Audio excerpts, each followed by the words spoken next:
his foot, but to make sure that Dez Bryant didn't exert too much energy in warm-ups. As a guy who's a very excitable player, they wanted to make sure he saved his best for the actual game. Matt Castle has only played in 3 practices with Dez Bryant.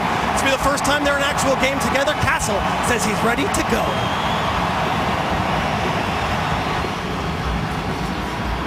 Dallas won the toss. They deferred to getting the football to the second half.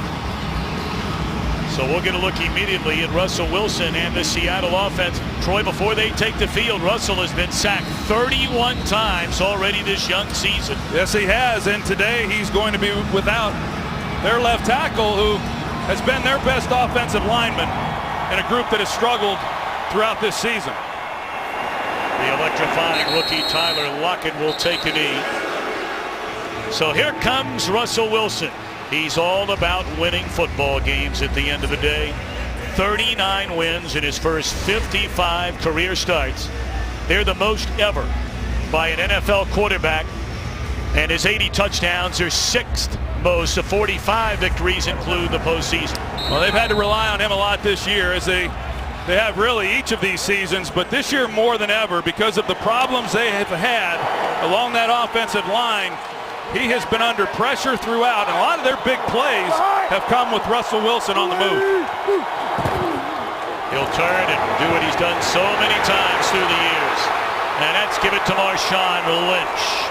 Coming off his best game of the season, 122 rushing yards on 27 attempts over at San Francisco, and you figure to get a steady dose of him, Bailey replaces Okun, and you have Nowak back at center.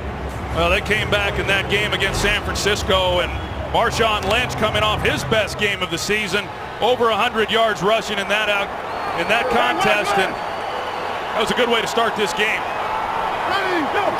Lynch had not carried more than 18 times in a game all season long. Of course, he's had to battle through a hamstring injury, which cost him 2 starts and part of another.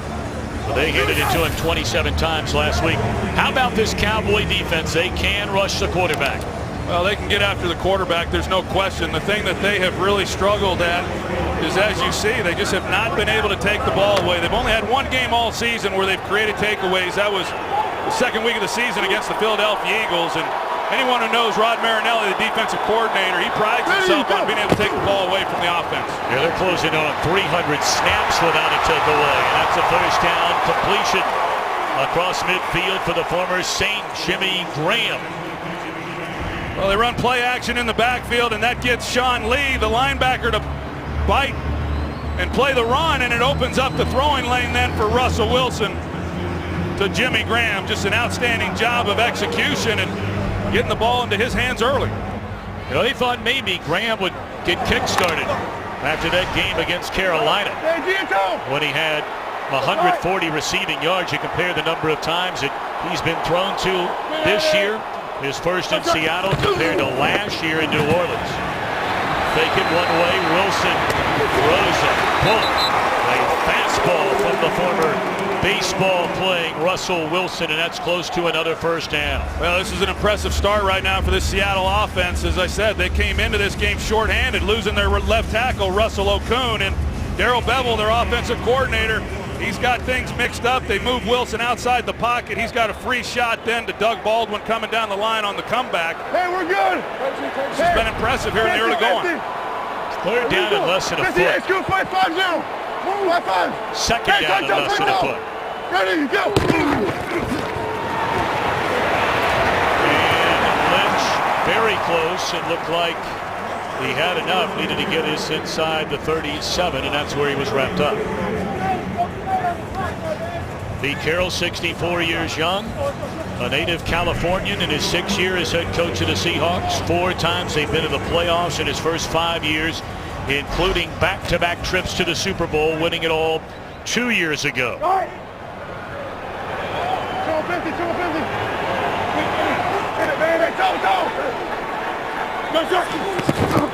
Tukuafu leading the way and bouncing off his attempted block. Hardy and Lawrence there on the stop behind the line of scrimmage. Well, that's a good job by DeMarcus Lawrence on the backside, because they've been using the fullback Will Tukuafu more and more as that lead blocker within this offense. Highly effective against San Francisco last week, but they get the kick out with him. DeMarcus Lawrence is able to make the play from the backside. Fred Jackson, longtime Buffalo Bill, standout, checks into the backfield.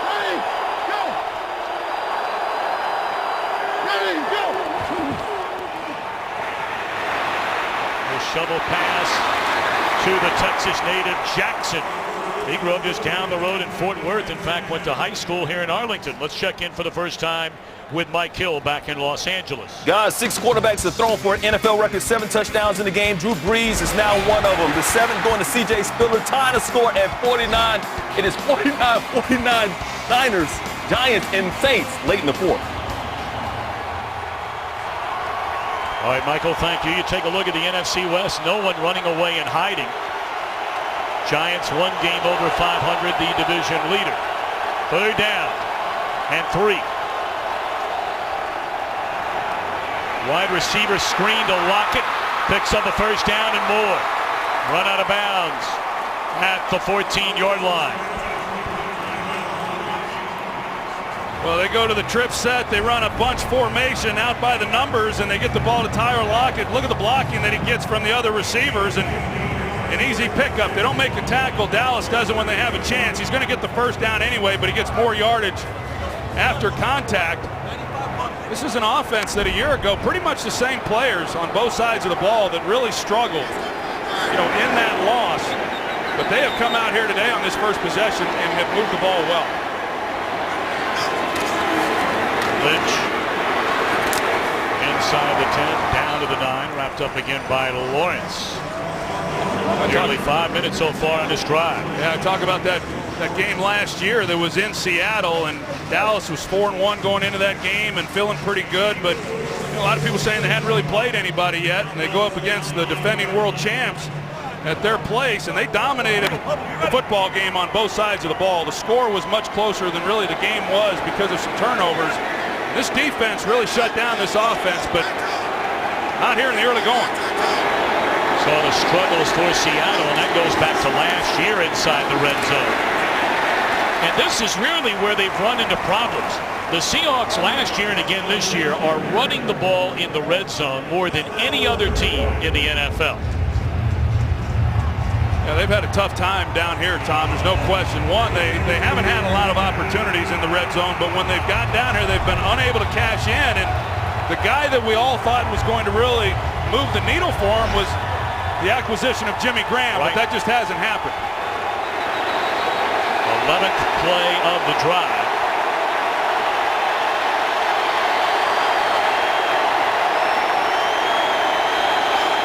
First in motion. Wilson in trouble. Escapes. Throws. Incomplete. The struggles continue in the red zone for the Seahawks. Well, it's good coverage by the Cowboys as you take a look. They plastered on everybody. It was just man-to-man. It looked initially like Russell Wilson was trying to get the ball there to Jimmy Graham. He's able to buy some time, gets outside the pocket, but the secondary just stayed on their man, and a good stop after a nice drive by the Seattle offense.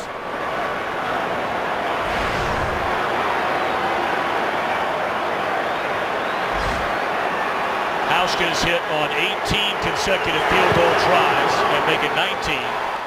That one good from 26 yards away. And Seattle on its opening drive, better than 6 minutes, 12 plays, spanning 72 yards, but not a touchdown. They come away with 3. Yeah, and you see Steve Hauschka there, and as you come into this game between he and the Cowboys kicker Dan Bailey, both of those guys perfect on the season, 2 of the very best in the game, and it's a huge weapon for these head coaches coming into a game like this that you expect to be tight.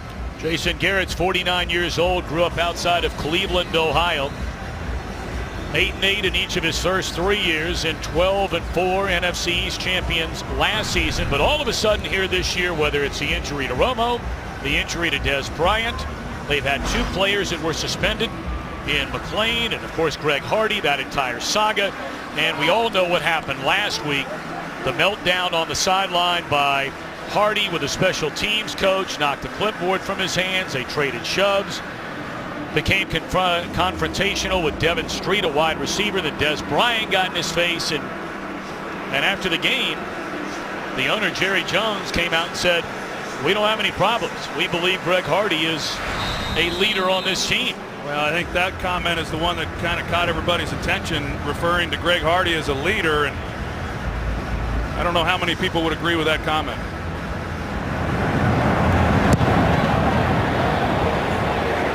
Booted through the back of the end zone. So the Cowboys will start this drive from their own 20. Matt Castle makes his second start. After the Romo injury, they went 3 games, all losses with Brandon Wheaton. Castle threw interceptions on 3 consecutive possessions to begin the second half last week. Starts in his career with New England, the majority with Kansas City, and last year with Minnesota. Well, he hadn't started a game in over a year going into that game last week, and I would have to believe that he's much more comfortable to start this game today.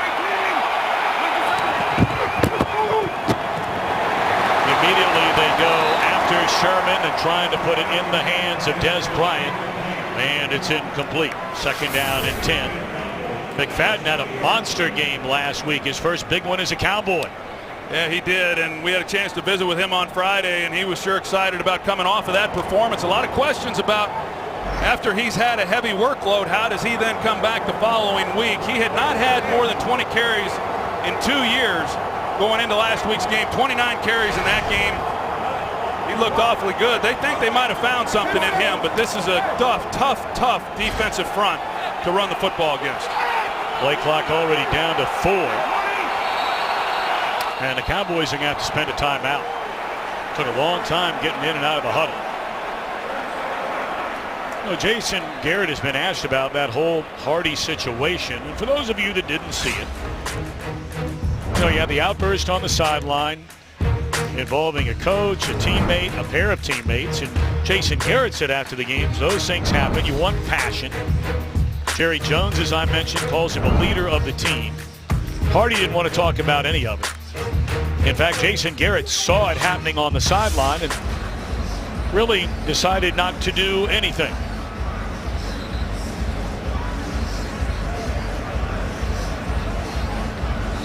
Cowboys with the football for the first time after Seattle kicks a field goal on its opening possession. Yeah, I think Jason Garrett off of that, Tom, said, you know, more was being made of that outside the locker room than within. And, you know, it's been on the news. I think anytime there's a physical altercation with an assistant coach, it's big news. McFadden, his first carry. That's a good run.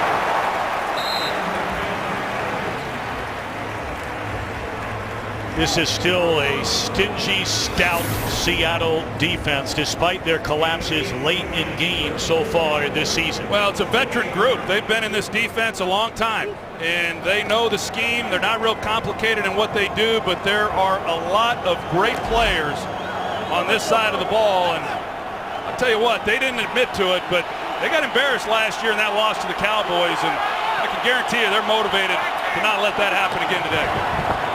Third down, they pitch it to McFadden, and he just barrels his way to a first down, runs right by and right through Kerry Williams. That's a nice job. They bring out Lyle Collins, number 71, who's making his third start as a rookie there at left guard. He leads the way, and Darren McFadden, who did just about everything last week. He caught the ball, he showed speed, he showed toughness, he showed power, he finished runs, and a nice job there on third down, finishing a run for the first down.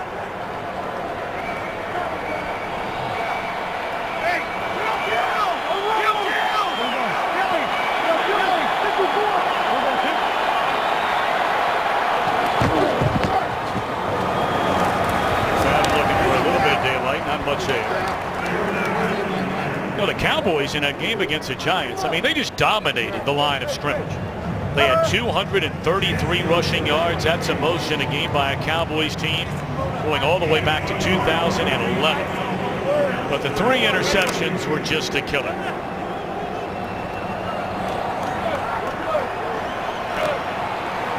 welcome many of you just joining us from around the country. We're better than midway through this opening quarter. Seattle a field goal on the first drive of the game, and now Dallas after a first down, getting a big run by Darren McFadden. A first down up to the 45-yard line. That'll be a gain of 12. Well, Zach Martin here goes and takes out the middle linebacker, Bobby Wagner, and you see there's just nobody there then to play Darren McFadden. Excuse me, it was KJ Wright, who that would be his gap to fill, but Zach Martin's able to get on him, and an excellent job of just hitting it inside. A lot of their successful runs last year were on the outside. Seattle's playing things a little bit differently now. Expect to see more of that inside run game. Fake it to McFadden all day to throw and dump it off to McFadden. That's a gain of 9. Let's again send it back to Los Angeles to Mike Hill. Guys, we had a wild one in New Orleans after a great punt return and 15-yard face mask. Cal Forbat's first field goal attempt for the Saints from 50 yards out. Drew Brees with 7 touchdown passes in this game as the Saints win it 52-49. In overtime in Atlanta, Bucs up 3. Matt Ryan under pressure on 4th down, incomplete, and the Bucs get their 3rd win of the season. Guys, back to you. How about that? So Atlanta has lost all of a sudden 2 of its last 3. Carolina unbeaten, sitting atop the division. McFadden tries to get to the first down mark where he only needed a yard. I'm not sure he got there. Wrapped up by KJ Wright. Look at that New Orleans game, and they come back. What a game that was. A lot of scoring. Those defenses, they didn't even have to shower after that one. But the Saints, who got off to a slow start, they've won 4 of their last 5 now. They're right back in the middle of it. Boy, they looked bad early, didn't they? Really bad. They haven't been able to play well at home, and it was always such a tough place to play. But it was a young team. We had them in the preseason, and they're starting to gain a little confidence, obviously. A big win today in a shootout. 3rd down, less than a yard. McFadden is able to pick up the first down to the 43-yard line. Many may remember McFadden was the 4th overall pick back in 2008 out of Arkansas by the Raiders. And that's where he spent his first 7 seasons in the league. And really, it's been injuries that have plagued him throughout his career. Yeah, and he came to Dallas, and he wasn't able to get much work in training camp because he was dealing with a hamstring injury then and weren't real sure what they had. And Joseph Randle, who had gotten his opportunity, and he's had some injuries here. He's not even suited up today, but they're waiting for somebody to take control of that position, and they feel like McFadden did it last week. And for the first time, Scott Linehan said that it felt like our running game from a year ago that was so successful, and they're off to a good start in this one. I tell you, this was a surprising spot of the football. It looked like McFadden, it must have been his knee that touched, because they're that much short. Witten, by the way, just limped off. That's not good news for Dallas. He's been banged up too, and I talked to him before the game on the field, and he said this is the best that he's felt all year. So now he got rolled up. So right at the end of that play, he's been dealing with knee injuries, ankle injuries, yet he's been able to get out on the field and play, and I don't think for a minute that he's done it. I'm not surprised here that Jason Garrett is going for it. They've run the ball effectively. It's 4th down, you're at home. Show some confidence in this offensive line. 4th down and inches.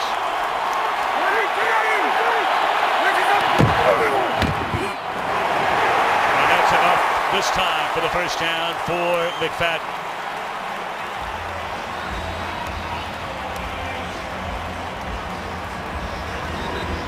Well, Lyle Collins, I talked about him and the job that he's done as a blocker in this game, and he comes off and does an outstanding job there in the middle of creating a running lane there for Darren McFadden.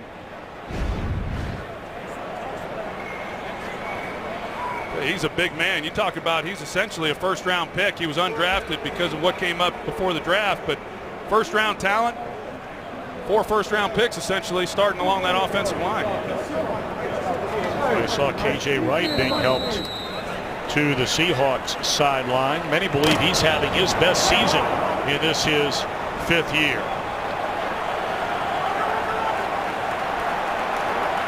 10th play of this drive. 1st and 10 at the Seattle 42. McFadden, a busy man, cuts it back to the inside. And inside the 40 to the 39. Well, I keep going back to that game last year, Tom, and an offensive line that was young and really a lot left to be shown, improved. And they went into that game against the #1 run defense at the time in this Seattle defensive front, and they pounded them. And they beat them up pretty good, controlling the line of scrimmage. And right now, they're doing the same thing again. This offensive line very confident in their ability to move the football now. Somebody else will gain yards besides McFadden. That's Terrence Williams and another Dallas first down.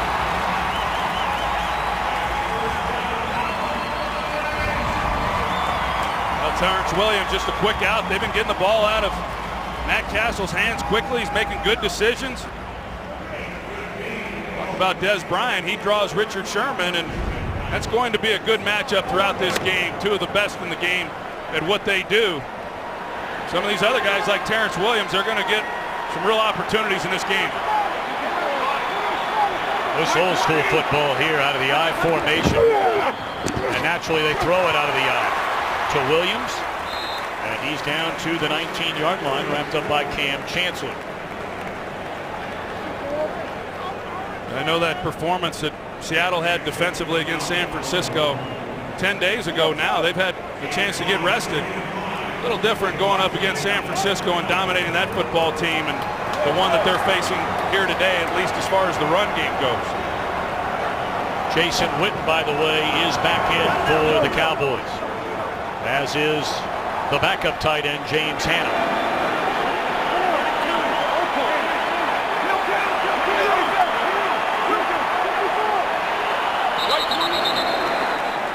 Looked like early movement on the Cowboys line. Ball start, number 68, offense. 5-yard penalty, second down. It's Doug Free. Doug Free, and this offense has had some false starts throughout the season that have really set them back at various times. They were ahead of the chains with second down, and a costly false start then on Doug Free that backs him up to 2nd and 10.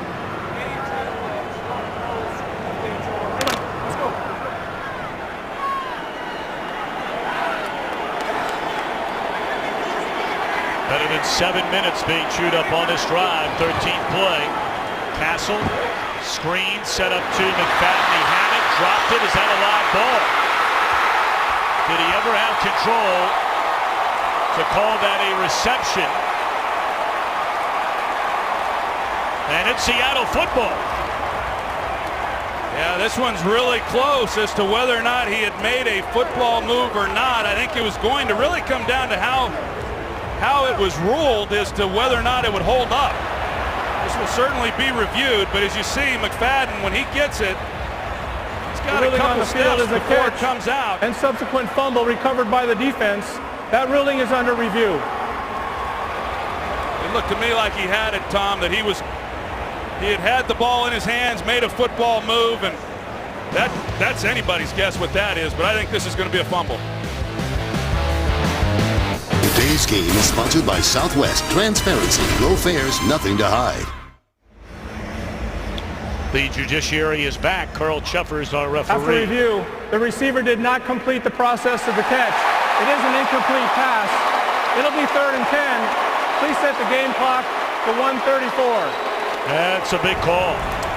That's a huge call. Here it is in real speed, and the official, they see it as a fumble, and you go back and you review it, and it really was close. I thought it was close enough that whatever they had reviewed on the field, or whatever the call was made that was on the field, was what they were going to stick with, and overturned, but obviously very, very close. We talked to Mike Pereira, and he thought in real time as well, looking at it, that it probably should have been ruled incomplete, and that's what they came back with.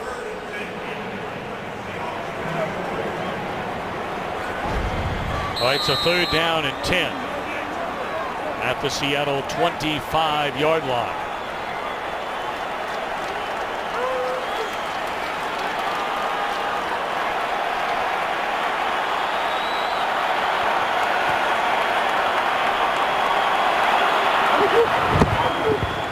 Four-man rush. That's short of a first down by about a yard. Does Jason Garrett go for it again on a 4th down, or does he take the easy money and come away with 3? It looks like the latter. Yeah, I think so. It's a good yard for sure. I think this is the right decision by Jason Garrett and a good decision by Matt Castle. You know, at quarterback and going underneath to Jason Witten, and Seattle rallies to the football and is able to keep him short of the 1st down. But a good drive. They answer and come back with a field goal attempt of their own. Dan Bailey, the NFL's all-time most accurate kicker. Perfect so far this year in 10 tries from 33 yards out. And this game is tied. Couple of very impressive drives. The Seahawks for 3, the Cowboys for 3.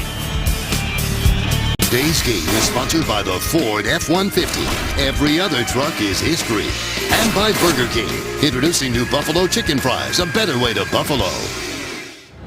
Man, if you grew up as a kid in the 1970s watching NFL football, that pose right there by Tom Landry, hundreds and hundreds and hundreds of times you saw it. That guy was some kind of coach. And then everything got commercialized. Now the coaches have to wear, NFL issued apparel.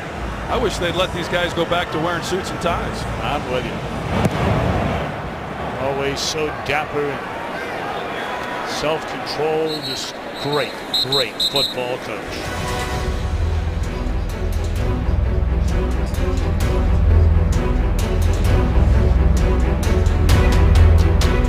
Today's game is sponsored by Bud Light. Make the right call. Drink responsibly. Hey, it never gets old coming here to this just simply spectacular venue. In Arlington, Texas, each team impressive drives, although both having to settle for field goal attempts, successful ones. 3-3, under a minute to go in the opening quarter.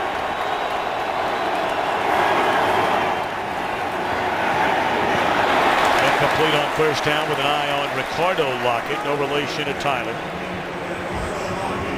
Wilson on the opening drive hit on 4 out of 5 for 53 yards, and he connected with 4 different receivers.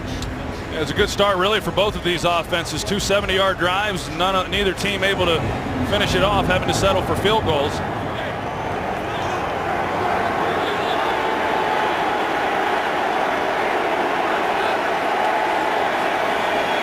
Lynch.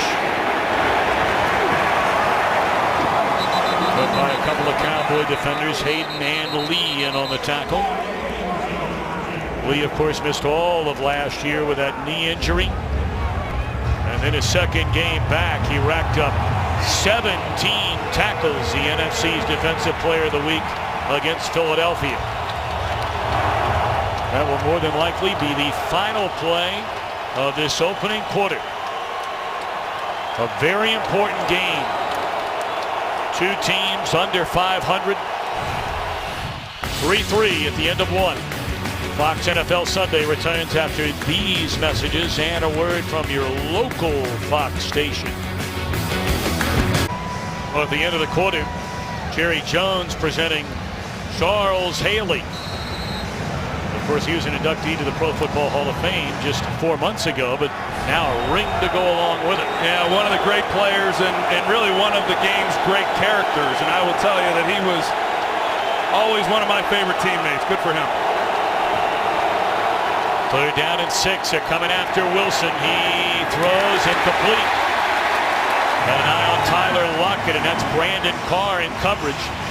So a punt for the first time today for either team. Yeah, they force a 3 and out. The Cowboys do, and now Dallas should get this ball with good field position. See if they're able to do something offensively here, but an outstanding job with that defense. The sun is not a factor here today. The roof is closed, but sometimes coming in through the panels, it can be a factor on punts, but there really hadn't been a lot of sunshine all day today. Sean Ryan. Fair catch, signal for by Beasley, who muffed one last week. A big play in that game against the Giants. Dallas with the ball when we come back. Today's game on Fox is sponsored by Nissan. Innovation that excites. And by Spectre, in theaters November 6th. A minute into the second quarter, not even a full minute into the second quarter. Plays, yards, time of possession almost identical. And the only numbers that matter are identical. 3-3. Dallas with the ball at the 22.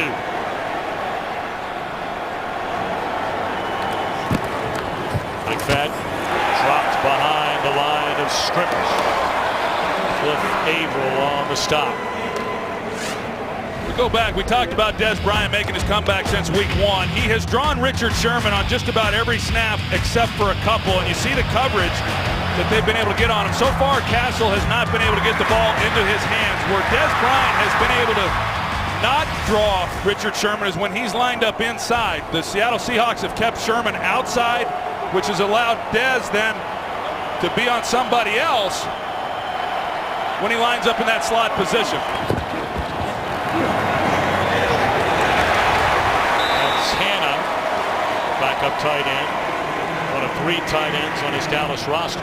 You know, Richard Sherman, he, obviously is one of the game's best, but they've had this philosophy here in Seattle that he just plays the left side, and rarely does he go with the opposing team's best wide receiver. This year they've done a little bit more of it.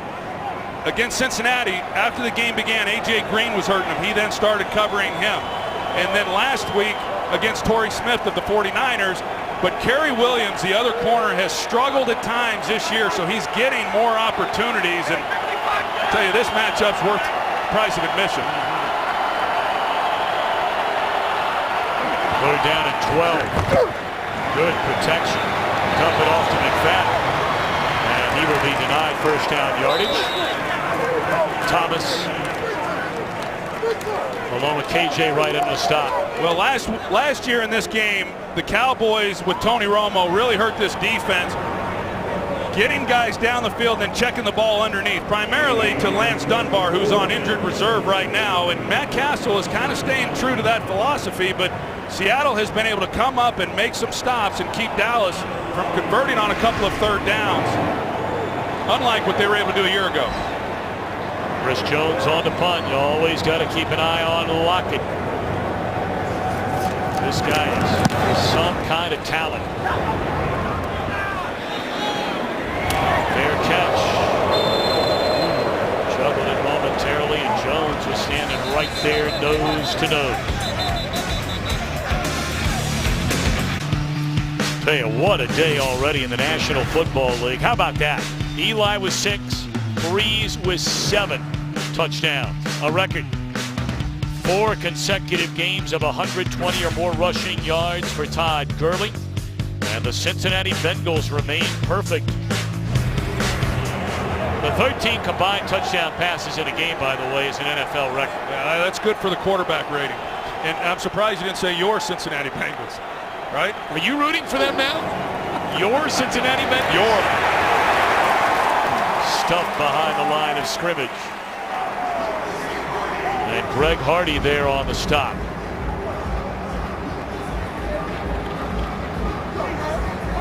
Everybody getting along early today. Yeah, that's good by the quarterback. You want to go try to make friends, make nice with those pass rushers. No, he used to do with all those monsters from Philadelphia and the Giants through the years. Yeah, but they didn't bite. No, they didn't. No.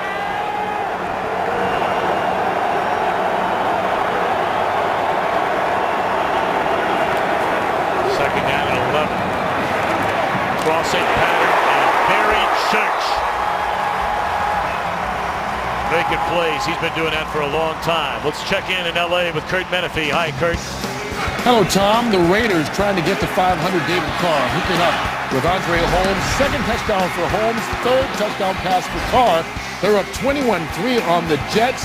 Geno Smith in at quarterback for the injured Ryan Fitzpatrick, and he just got picked off by Charles Woodson, his league-leading 5th interception for Woodson.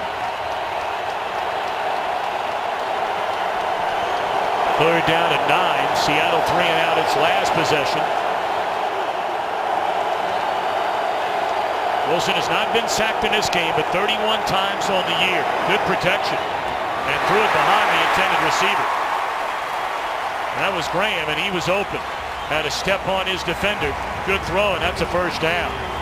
Well, they got a chance. I mean, they get the matchup they want. Cowboys are locked up in man-to-man coverage, and then you've got Jimmy Graham working the middle of the field. A great call by offensive coordinator Darrell Bevell, and you're right. I mean, it's just a throw that was behind him. He's got to step on Byron Jones, and that's another matchup you're going to see throughout this game. Byron Jones, who was drafted this year, plays safety as well as corner, and he typically matches up against the game's tight end, and did a good job against Gronkowski earlier in the year, and now he's got Jimmy Graham. Did that ball hit a Cowboy? I think it did, and another teammate had to cover it up, keeping that from being a turnover. They're signaling that the Cowboys have the football, but the question is, did this ball hit? It did. That's Corey White, and alertly, J.J. Wilcox covers it up. During the kick, holding, number 57 return team.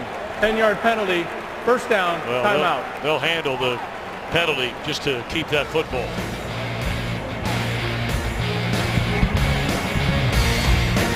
Today's game is sponsored by FanDuel, the leader in one-week fantasy football. Each team a very impressive opening possession of this game. Each team coming away with field goals. But since then, the defenses are standing up a little bit. We always talk about how they want to get the ball into Dez's hands quickly because he gets frustrated. Well, he hasn't caught a ball in 6 weeks, and he hasn't caught one yet in this ball game. You know, in reality, it's been even longer seemingly for him than that, because he missed all the training camp. He missed the entire preseason. He only played it in that season opener against the Giants, and that's when he broke the bone in his foot. Well, one thing to keep an eye on is because it's his right foot, when he lines up on the left side, the outside breaking routes are going to be what may be problematic. When he lines up on the right side of the offense, then the inside breaking routes are when he's going to be pushing off that right foot. Right now, he's on the right side of the offense, and anything that breaks inward, he's got to push hard off that right foot, and I think that's when you get a real sense as to how healthy he is. 2nd and 7, they'll stay on the ground. Cassius Marsh taking down McFadden. Tomorrow on FS1, Colin welcomes special guest Donald Trump to the Herd. That'll be good stuff. The Herd with Colin Cowherd tomorrow at noon Eastern on FS1. And if you miss it, we'll have the Trump interview tomorrow night at 8 o'clock Eastern time. Boy, Cowherd, he's just bringing in the guests. I mean, you got Donald Trump and Peter Schrager. Troy Aikman, all the big leaguers.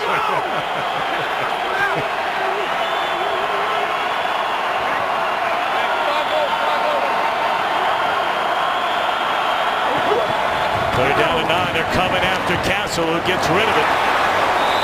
Got an eye on Bryant. Sherman standing right next to it, knocks it away. Yeah, he's fortunate on this one. Richard Sherman, as you're going to see, his inside technique. The ball's thrown inside. He has a chance to drive back on that ball and make a play on it. And Richard Sherman, it was a great job by Dez Bryant playing defense. I mean, you'd think Sherman was the receiver and Bryant was the defensive back.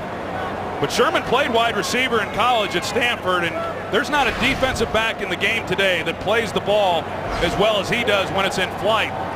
It's an excellent job by Dez Bryant making it incomplete.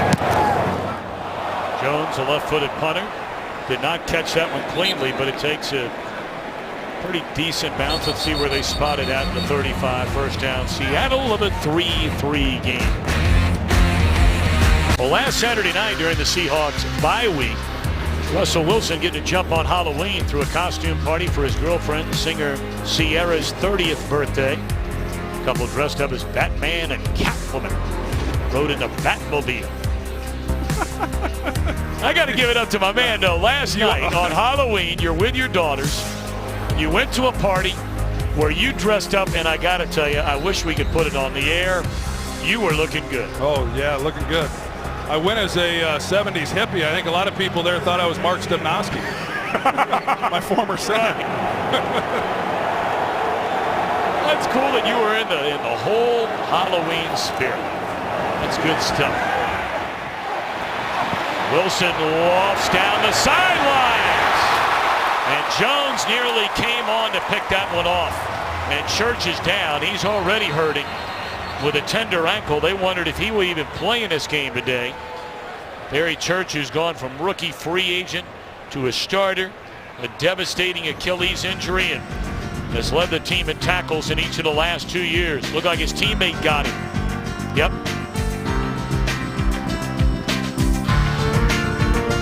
Church appears to be okay. We'll keep an eye on him for the time being. He's on the sideline. Jeff Heath takes his spot on his 2nd down and 10 of a 3-3 game, under 9 minutes to go until halftime.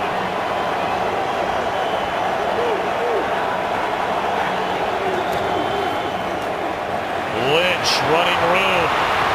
A 1st down and then some up to the 47-yard line.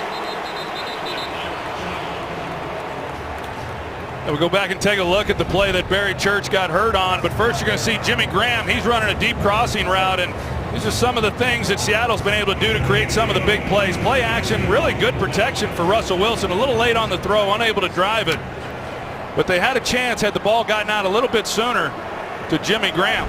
But an excellent job. We talked about the offensive line being a concern coming in, but they've held up pretty well. They haven't asked a lot from them so far. Young Thomas Rawls, a rookie out of Central Michigan. Boy, what a job he has done replacing an injured Marshawn Lynch. A pair of 100-yard rushing games for Rawls. Boy, he has been impressive, Tom, an undrafted guy, and he got an opportunity in that Cincinnati game that we covered, and he looked awfully good in that one. And he had a 100-yard game before that. You know, they compare him a little bit, surprisingly enough, to Marshawn Lynch. I don't know that you can compare anybody to him, but they do because he's physical and he's tough and he finishes runs. But you know, he's got some real quickness to him, too. They weren't sure he was going to be able to play today with that calf injury, but he's up, and he got to carry on that last play.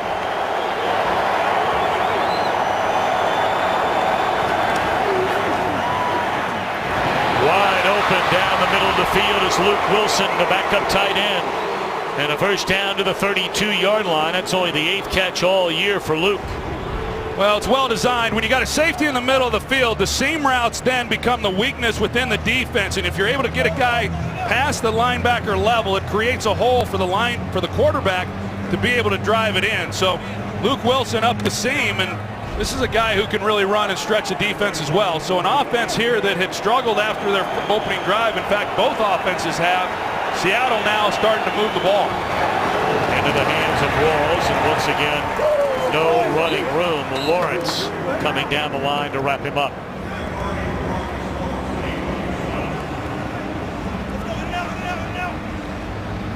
They dominated the 49ers a week ago, but the Seahawks had blown 4th quarter leads, well, going back to last year, in 6 of their previous 8 games.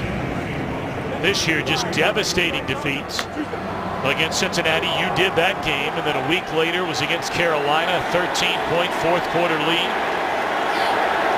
Seahawks have brought in a new center. It's been like a revolving door at that position all year long. Hardy unloads, Wilson gets it away, and the catch is made by Baldwin. Close to another 1st down. It is a 1st down. Well, Greg Hardy, he uses a speed rush here against Alvin Bailey, and fortunately for Seattle, they've got a quick underneath throw, and Russell Wilson delivers it beautifully before taking the hit. That's some of the things that they've had to do with Russell Okung, their left tackle, out of the lineup, a 2-time Pro Bowler, and as you said to start this game, Tom, Bailey does not have a lot of experience in this league, and he's facing one of the game's best pass rushers. Jean-Pierre was activated just this week. And now he's the center, and that's Wilson. Close to the end zone and in for the touchdown.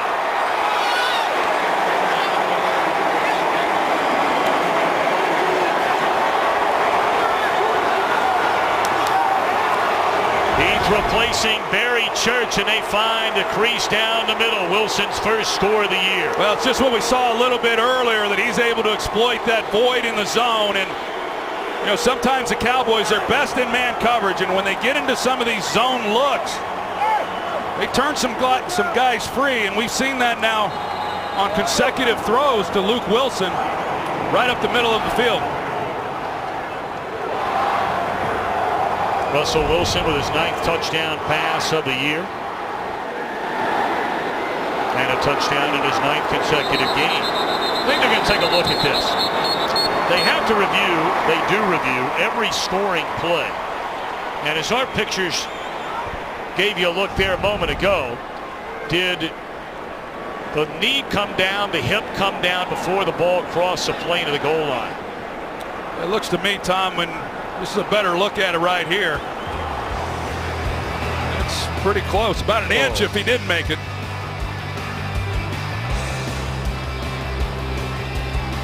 Yeah, that's awfully close. It's going to be hard to determine really whether or not they can overturn that. But boy, if they do overturn it and he is short, it's not going to be by much. No.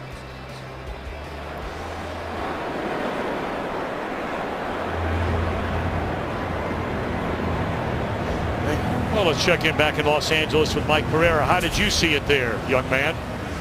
The old butt rule here now is, when does the butt hit? Does it first touch the ground? Is the ball breaking the plane? That's going to be the question that they're going to have to answer when they look at it in New York and in Dallas. Watch when the rear end first hits. That's about as close as he gets. Awfully close. Well, they're continuing to take a look. We'll step out. Still waiting on the final decision. Here we go. The ruling on the field stands. Touchdown. So the Seahawks come away with the game's first touchdown. Yeah, from that angle right there, I mean, it sure it looks short to me.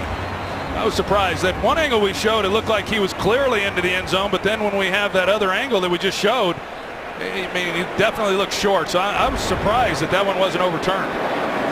Going after is good by Stephen Hauschka. Ruled a touchdown. 10-3 Seahawks in front. You're watching the NFL on Fox, America's game of the week. Touchdown on the field for Luke Wilson. And confirmed by the replay official. 7 plays, 65 yards. And a 10-3 Seattle lead. Lucky Whitehead, the rookie out of Florida Atlantic, waiting on the kick from Hauschka. Going to check in with Mike Pereira here in a moment. I think we've been a little surprised, we meaning collectively. Mike, Troy, all of us, that we've seen the ruling on a couple of different calls so far today. And you know, Troy, we've talked a lot about this year. Mike, I'm curious, are there any trends, you know, as far as staying with calls on the field, that kind of thing, so far this year in the NFL? Well, you know, there really is, Tom, and interesting that through week 7 last year, 38.4% of all replay reviews were reversed. This year it's up to 45%. So they're reversing more plays this year, which I find pretty interesting because that's really away from the norm. Very interesting indeed. Castle all day to throw. Finds an opening, and that's Witten.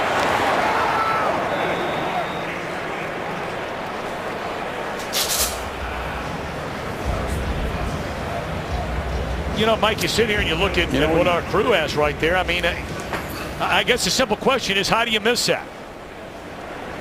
Well, I agree. I think I would have reversed it based on that and put him down. But I think Troy said it right, and I agreed when I looked at it first. One angle looked like it was a touchdown, and then the other angle made it look short. And so, you know, clear and obvious is the terminology they're using now. And I'm less inclined to be upset if they stay with a close call on the field. Gotcha. That is Kristen Michael, the former Seattle Seahawk, who carries for the first time in this game. You know, he spent 2 years with Seattle, originally a second-round draft choice. Played in 14 games over 2 years, so never really saw much of the field. Yeah, a talented guy who you said they drafted him, and you know, a Texas kid. The Cowboys needed a running back. They make a trade. They bring him in. He yet has, you know, really realized his potential, but thought we were going to see more of him last week against the Giants. McFadden was playing so well, they just kept him in the game.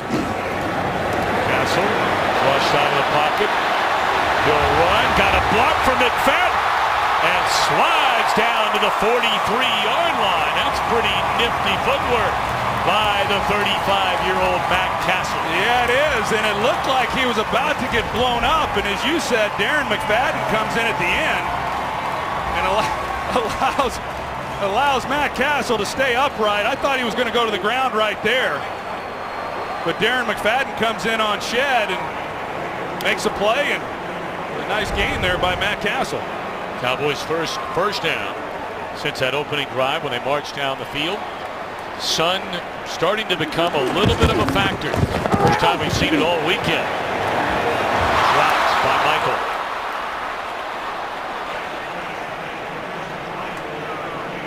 Oh, we were talking about Castle, and you may remember he played for Pete Carroll at USC. He was a backup to Heisman Trophy winners Carson Palmer and Matt Leiter.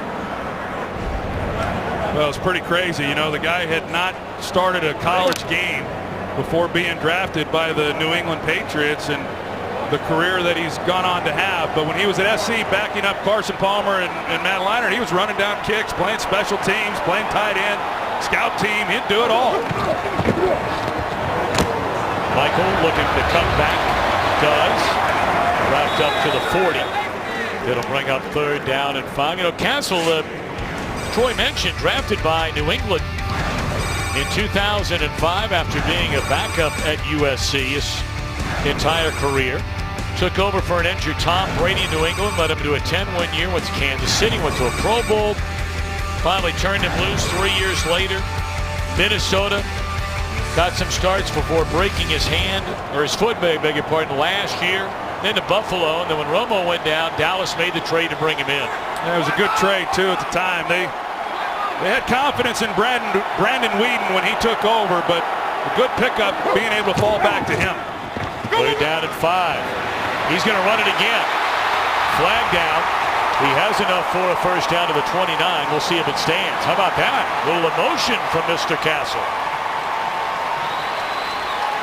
And this penalty appears to be against Seattle. Holding. Number 35 defense. That 5-yard penalty will be added to the end of the play, automatic. First down. That's Deshaun Shed. Well, Matt Castle, he has shown an ability when he has to, and he has an open field that he's going to take it. And when Seattle's in man coverage like they are there, nobody then accounting for the quarterback, and he's able to pick up nice yardage once again. And there's the call that they made on Deshaun Shed against Cole Beasley. I don't know if I agree with that one. So a 24-yard run. That's a career long for Castle on this drive. And then that one just went for 12 yards. 2-minute warning. Cowboys on the move. Cowboys on the move. Get apps, videos, and more at iTunes.com/NFL.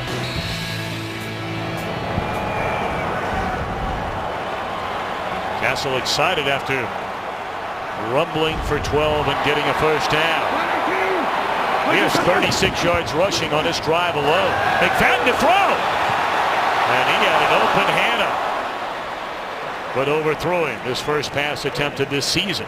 It was interesting. I saw during the commercial break that there was a lot of discussion going on that sidelines, and Des Bryant was in the middle of that, and I halfway expected Des to be involved in some kind of play. You know, here's Darren McFadden, ran a little bit of wildcat there at Arkansas. There was pressure right from the beginning as you see Clark come in and lay him out. And these running backs, obviously, they're just trying to lay it up and give their guy a chance. But there was pressure in the backfield to start that play and never really had much of a chance. 118! 23! Michael breaks one tackle. And able to get to the, really back to the original line of scrimmage. Halftime's coming up. Brought to you by Visa. How about it, Kurt Menefee? All right, Tom, coming up on the Visa Halftime, we'll get you all caught up on a very busy day of football. And what America wants. More me! Hey, Mom. Uncanny, huh? It looks just like you.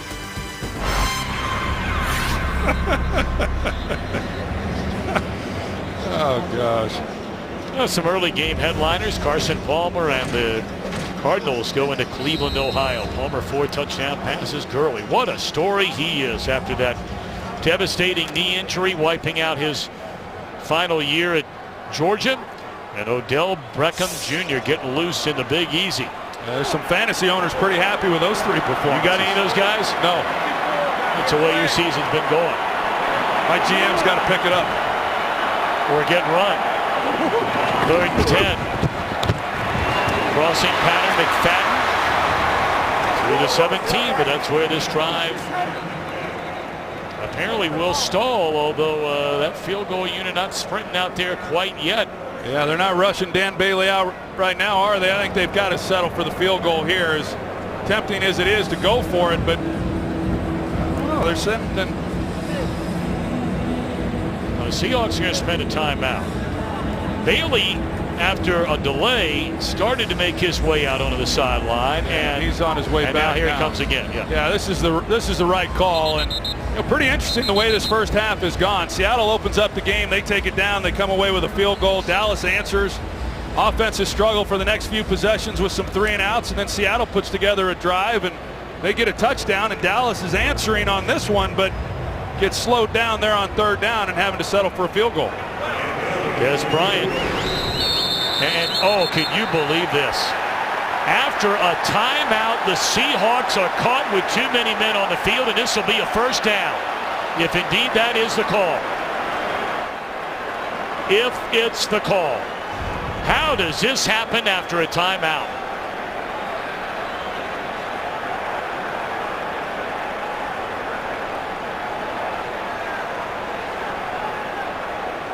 Now the question is, did they give the timeout? Seattle cannot call a timeout. Can't take 2 in a row. Yeah, there's no foul on the play. timeout. Seattle cannot call a timeout. We'll attempt the field goal.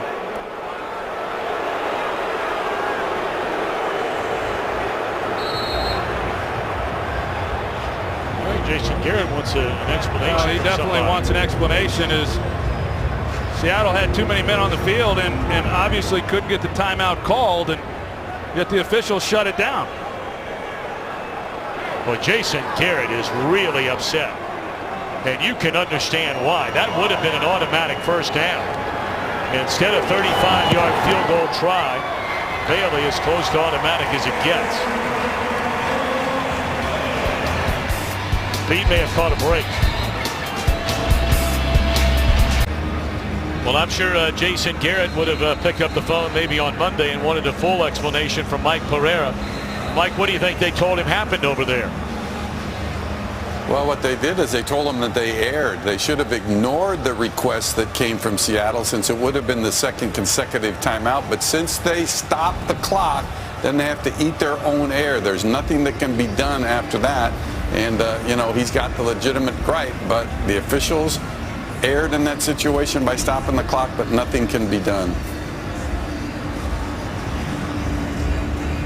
Well, I guess that's a big hang with him then for Jason Garrett and the Cowboys. Well, and I don't think Jason Garrett has still gotten an explanation that he's pleased with, because as he sees it, and I don't know how well they've explained it to him, is that he knows that they'd already used a timeout. So, trying to stop the clock a 2nd time and being unable to do so.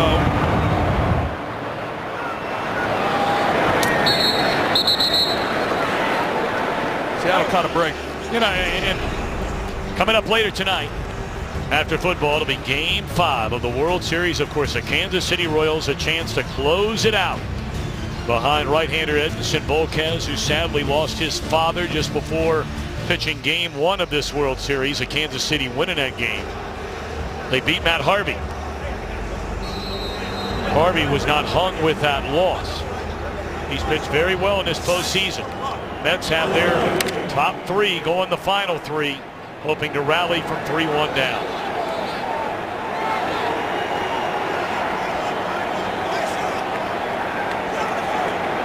Seattle with a 1.5 minutes and 1 timeout.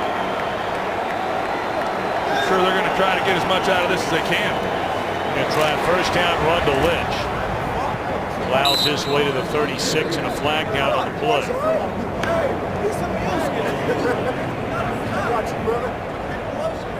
Illegal shift. Offense. 2 players were in motion and did not reset prior to the snap. 5-yard penalty.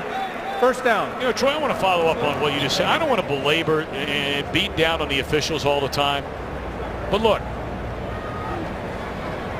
Well, they're going to take a quick look at Greg Hardy was shaken up on that play. But, you know, everybody in the building knows that Seattle had taken a timeout after the play before. I don't think it's unreasonable to ask the officiating crew to know that Seattle had just taken a timeout and that they're trying to do something that they're not allowed to do, which is take 2 in a row. And they really got away with a very important play right there. Well, they got a break. They got their guys off the field, and you know, as Mike Pereira said, that the officials, you know, should not have granted the stoppage of the clock to inform Pete Carroll, hey, you've already called timeout. So they caught a break. The clock did get stopped. They allowed players to get off the field. More importantly, right now for Dallas is they've got their best pass rusher who's hobbling off the field, and take a look at it and see exactly what happened. Looked like maybe his ankle or something got rolled up at the end of that last play. But this is a team that has just been decimated by injuries throughout this year. Or you even go back to training camp when they lost their, arguably, I guess, their best cornerback in Orlando Scandrick. They had suspensions to Hardy and McClain. They have played nearly a third of this season, over a third of this season, basically without Romo, Des Bryant. And they've lost 4 in a row. Lynch out of the backfield. Took a big shot from Sean Lee, and he's up to the 24. Well, we'll see how Seattle wants to play this. You know, they ran the ball in that first down play where they had the penalty, and a lot of times offenses will run the ball, try to get into the hurry-up offense, and then work to the line of scrimmage. But the penalty put them behind, and so right now, depending on what happens here on second down, will determine if they're going to continue to go for it. Wilson just did get it away before being sacked. Big pressure that time by Jeremy Mincy. Clock continues to run down to 45 seconds. A third down coming up. And Jason Garrett, he's being a little conservative here. You know, do you call the timeout and force them to do something on third down and give the ball back to your offense, and you know, or do you let the clock run and maybe let time run out on Seattle's offense? He's decided to let it run. Wilson steps up, throws, incomplete. So by not spending a timeout, they probably lost a chance of about 15 additional seconds at the very minimum there after the second down run, a third down incompleted pass. We'll never know if Seattle would have gone in that direction had they spent a timeout. Well, now with the incompletion, as you said, and there's 20 seconds, but Seattle felt obviously that they could convert on third down even though they're backed up. Not much time to work with, but had they have run the ball, then they run the time down. 20 seconds, obviously not much time left here on fourth down for Dallas to work with. Beasley, a fair catch at the 30, so he has 13 seconds left. And there's an injured Seahawk, and they come sprinting off the Seattle sideline.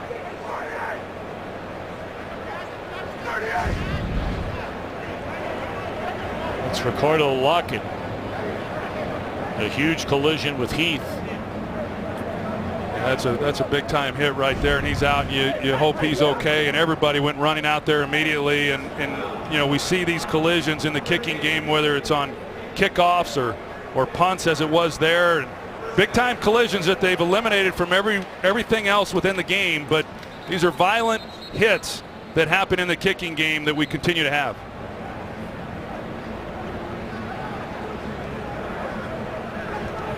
Well, a number of the Seahawks coming over along with the head coach Pete Carroll.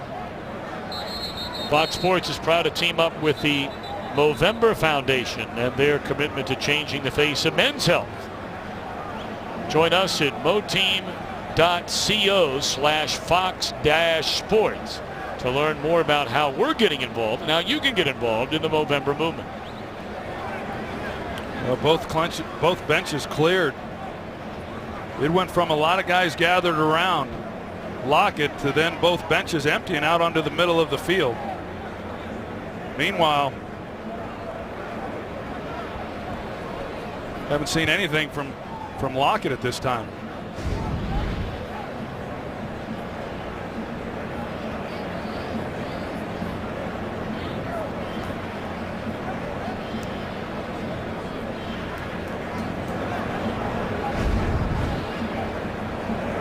And Lockett still on his side. He is basically not moved since a very, very, very violent collision.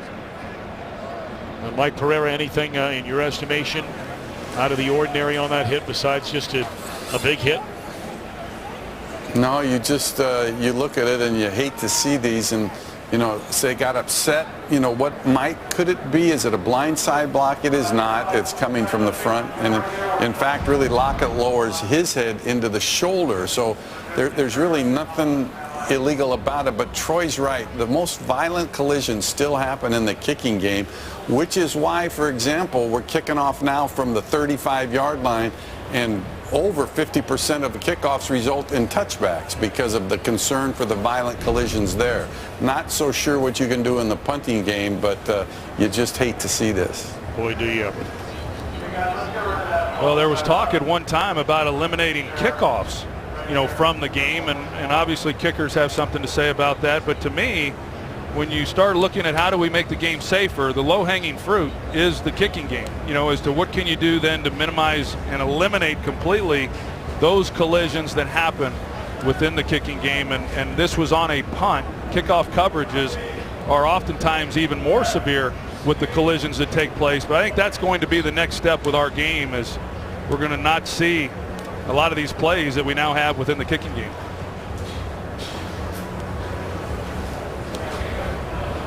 And, you know, I'll tell you, Troy, it's interesting on kickoffs, too. You know, they examined the three-man wedge and four-man wedge situations that we had, where there were a lot of significant injuries that were occurring from those, and they eliminated that and said you would go to just a two-man wedge only.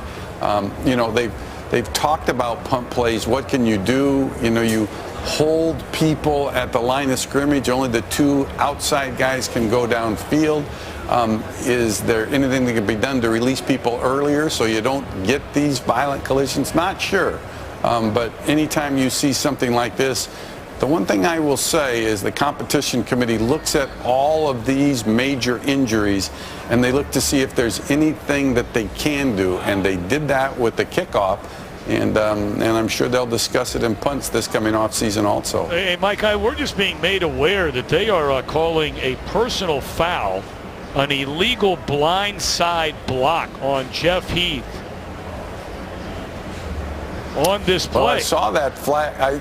I saw that pop up, but again, I don't see. I mean, I saw the late indication pop up on the screen, but I don't see where you can put it. To me, it's not blindside. He actually saw it coming and lowered his head. Now, you have to be going parallel or back towards your own inline, and sometimes you get caught up with the violence of the collision, but I don't see that it really is an illegal blindside block. Well, first and foremost, the thing all of us are doing right now is saying a prayer for Ricardo Lockett. This is very, very troubling stuff.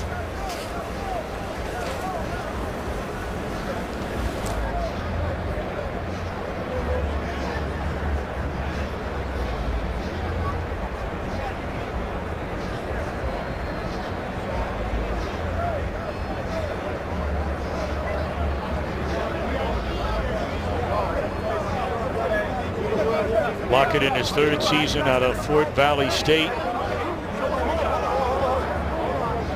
Went undrafted.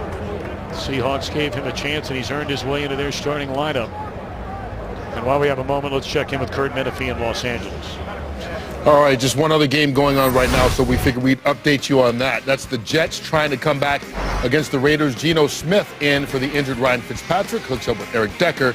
The touchdown makes it 28-13. Oakland in firm control. But now let's get it back to Dallas, where everybody's thoughts are with Ricardo Lockett, a very popular guy in that Seahawks team, and a guy who's really made that team in large part because of his coverage ability. So tough to watch him get hurt on a play like that.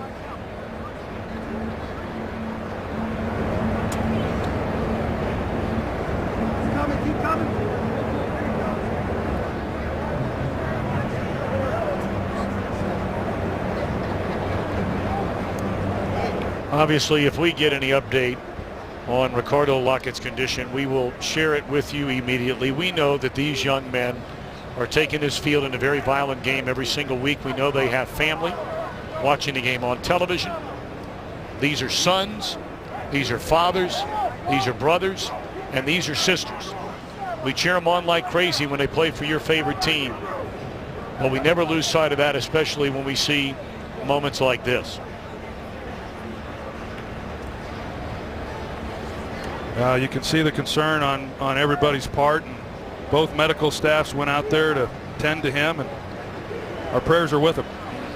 Yes, they are.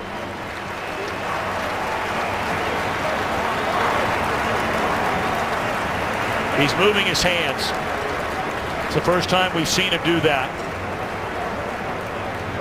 Well, that'll certainly give your spirits a rise immediately. No one is praying harder for him than he.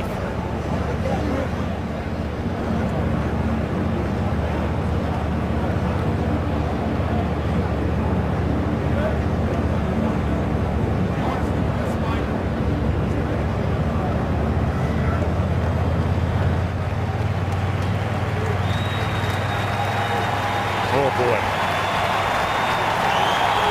Yes, indeed, young man.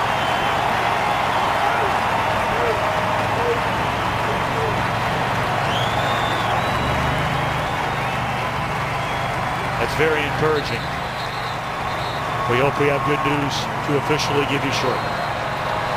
Mike, we understand you spoke with Dean Blandino from the head of NFL officials, who has your old gig.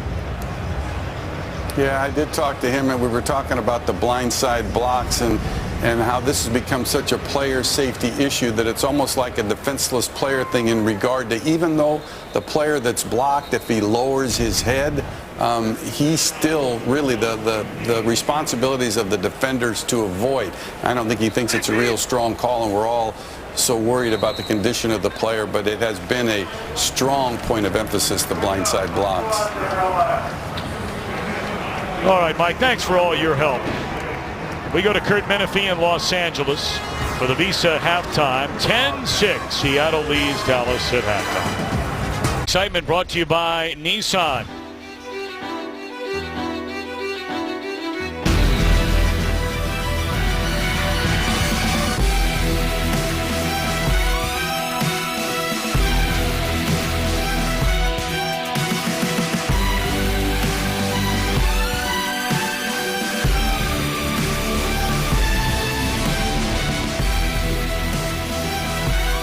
And that was today's excitement, brought to you by Nissan. Very much looking forward to this second half. 10-6, Seattle in front. Luke Wilson with the game's only touchdown. You take a look at the numbers. Cowboys 135 total yards. Seattle with 154. The overwhelming majority for each team occurred on their first drive of the game. Both coming away with field goals, and then after 3 and out on 3 consecutive drives for each team, Seahawks get a touchdown, and the Cowboys have to settle for a field goal. Second start for Matt Castle after taking over for Brandon Whedon. And at halftime, the Dallas Cowboys all-time leading tackler, Darren Woodson, he's holding the cup there, inducted into the Dallas Cowboys' highest honor of all, the Ring of Honor. Troy Aikman, you're catching your breath as you come racing back up after being on the field for the ceremonies. And of course you are in the Ring of Honor, and an old teammate now joins you. Yeah, well deserved by Darren Woodson, and his speech went a little longer than planned, but I made it up here. You did. You want to go back and get a little oxygen or get a little bottle of water or something before we get going? They sit out a couple series here. You're not allowed. We need you. Ride the big donkey. Catch your breath while we send it down to Peter Schrager. Hey guys, quick update on Ricardo Lockett. They're calling it a concussion. He has full movement, which is great news. He's being brought to a hospital. Seahawks were intense there in the halftime. They want to get out there and play these Cowboys. As for the Cowboys, Jason Garrett had an extended amount of time talking to the officials, was not happy with some of those calls. I said, did you get an explanation? He goes, yeah, all 3 of them had different things to say. Most importantly, prayers answered indeed on that report. about Ricardo Lockett. No question. Great news on that. Relief for everyone.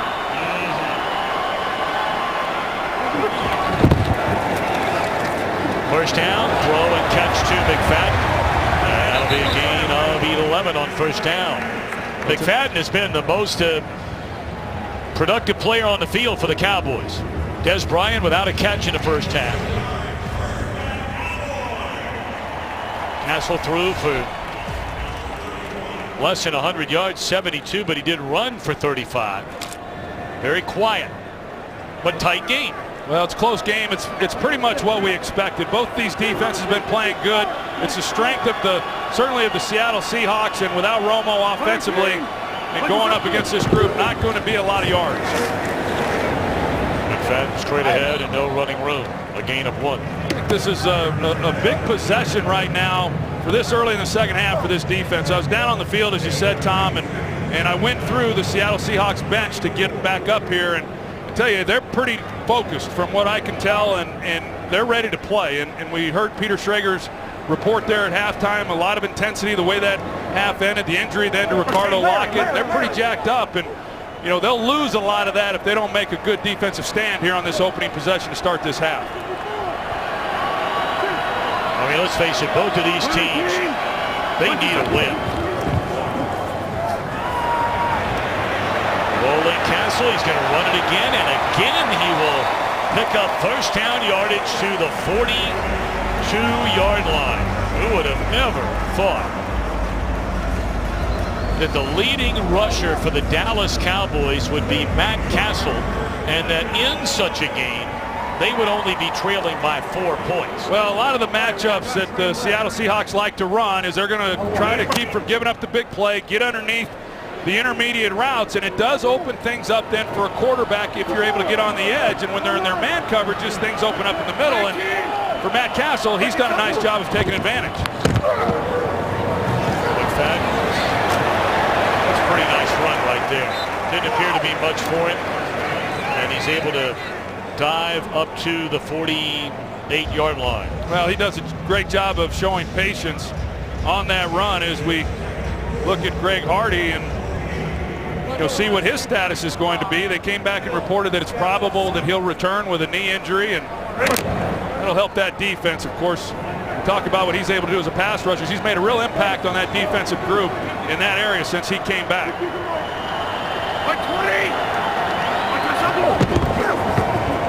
McFadden again. Stood up at the 50 by Cam Chancellor. Chris Richard, first-year defensive coordinator, last 3 years was the defensive backs coach under Pete Carroll. He played defensive back for Carroll at USC. In fact, before his final practice in 2001, Carroll brought him in and said, "What do you want to do with your life?" He said, "I want to play football." But he said he knew at that moment when his football days were over that he wanted to coach. And here he is coaching for the man he played for at Southern California. Well, the way it's gone for these other defensive coordinators in Seattle, he'll be a head coach here within a couple of years.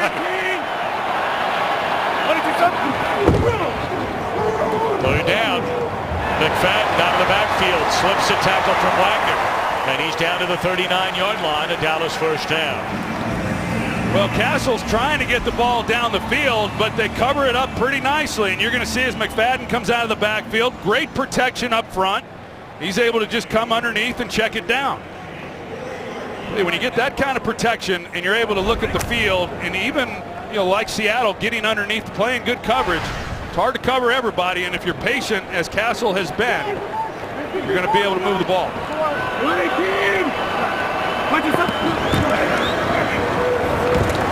McFadden's a guy that might need the oxygen. He just falls down to the 32-yard line after a gain of almost 9. Well, he's going to get a breather. Yeah, there's some bad tackling on that play, but right now this offensive line is starting to create some space for this running game. And I go back to last year, a lot of those 3-4 yard runs in the first half started turning into 8, 9, and then breaking big gains. And this drive is starting to look a little bit like that, the way that they've been able to run the football here with McFadden.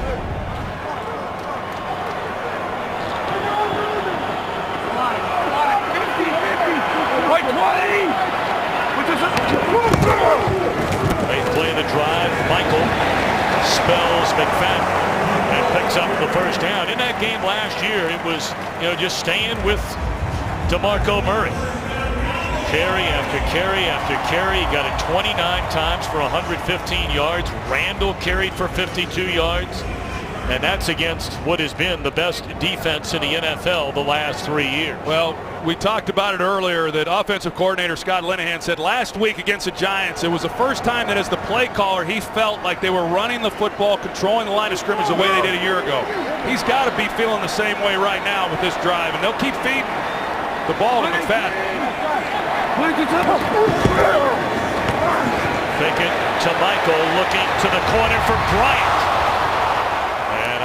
The coverage can't get any better by the Pro Bowler Sherman. Ryan still without a catch. And he hasn't had a lot of opportunities. They try a slant and go, and Richard Sherman's just in great position, and we see that a lot from Des Bryant. He's so much more athletic than typically the corner he's going up against, and he's able to go up and make, those kinds of plays when the ball's up in the air. But Richard Sherman, he's 6'3" himself, so he's an athlete that matches Des Bryant. Two great athletes out there making a play. So Scott Linehan takes a shot on first down. They'll get it back into the hands of McFadden. Flag down. Big collision. And McFadden stays on his feet somehow, gets inside the 10, but will it come back?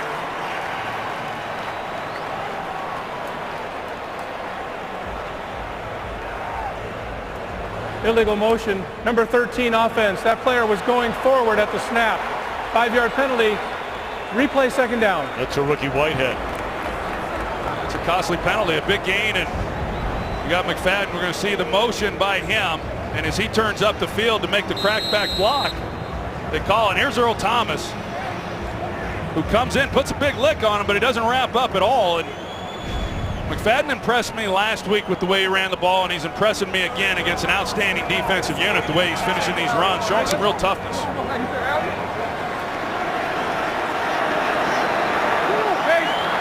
So wipe off the big game. Second down and 15. Batted down at the line of scrimmage. It looked like Jordan Hill. Hill inactive against San Francisco last week with a quad injury. There's the two of them right there. Des Bryant just has not been able to really create any separation. This time Castle's trying to drive the ball down the field. Seattle doing a good job. So costly penalty then on the Cowboys with what looked to be an exceptional gain by McFadden, and now they're staring at a 3rd and 15. And here on third down, they have the rookie out of Ohio State who just left Seattle to come to the Cowboys, and Rod Smith. And that's who Castle was looking at, as once more the ball is tipped at the line of scrimmage.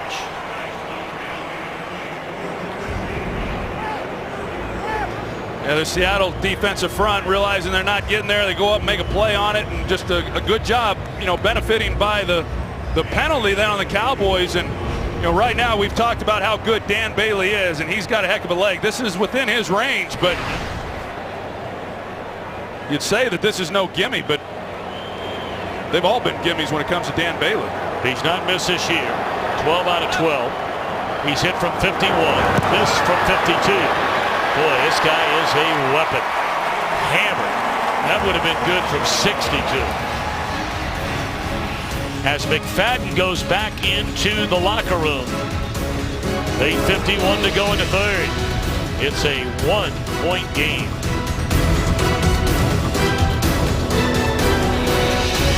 This game on Fox is sponsored by Southwest. Transparency, low fares, nothing to hide.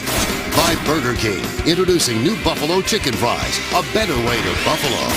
By AT&T, mobilizing your world. And by the Ford F-150. Every other truck is history. Welcome back to AT&T Stadium in Arlington, Texas. 8:51 to go in the third quarter. Seattle 10, Dallas 9. Short kick. Sprinting up to get it is Tyler Lockett. Barry Church makes a tackle at the 25. So Russell Wilson and the Seahawks get it for the first time in this second half when we return. Told you Greg Hardy, we saw him leave in the first half with what we later learned was a left knee injury. His return probable, and now it's absolute. He's on the field. First play from scrimmage for the Seahawks here in the second half. Fake it one way, roll the other way. Catch is made by Jimmy Graham. Dallas trying to strip the football away, and again we go back to a Dallas defense that in only one of their 6 games this season have they taken the football away from the opposition. All 3 takeaways occurred in the second game of the year against Philadelphia. Yeah, in a game like this, when you're looking at a 10-9 ball game, as close as it has been, the way these offenses have, not moved the ball particularly consistently, turnovers are going to be a real key in this ball game. Read option there by Wilson. And that's the way you're supposed to play it if you're the Dallas defender DeMarcus Lawrence. That is textbook on the read option. Yeah, he does an outstanding job of playing the dive man and still stringing it out. As you see, he keeps his shoulders square to the line of scrimmage and makes Russell Wilson make a decision, and then he's fast enough, more importantly, to be able to make a play. We've all seen Russell Wilson over the years. There's not many guys who run him down once he's got a little bit of a step, but it's an excellent job. Rod Marinelli's pleased. It's a big third down. Dallas trying to get its offense back on the field.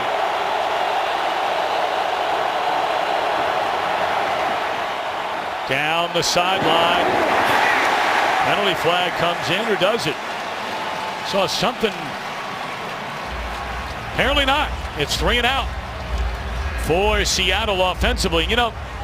Troy, we're not in the fourth quarter yet, but we've talked already about the leads that were blown in the fourth quarter in all 4 of their losses by this Seattle team this year. And the first thing a lot of people want to do is blame the defense. Now, they're in part to blame, but their offense is also in part to blame for not being able to get first downs and ice games away when they do have possession.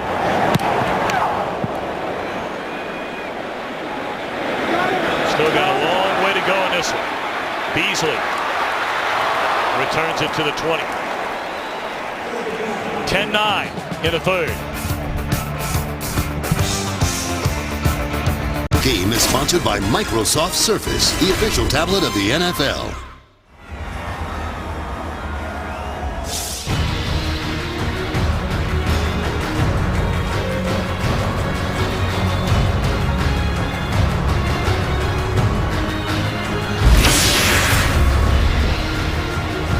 Hard-hitting defensive battle thus far. Church has been shaken up in the game already. Came in with a wounded ankle. Has played the entire game outside of a play here and there. That's a catch by Dez Bryant, his first of the game. And I mean Sherman on him right now for a loss. That is a great play by Richard Sherman. You're going to see him work through the block of Terrence Williams, and he's cluing into Matt Castle. He sees it, recognizes it immediately, and goes right through the block and makes a play then on Dez Bryant.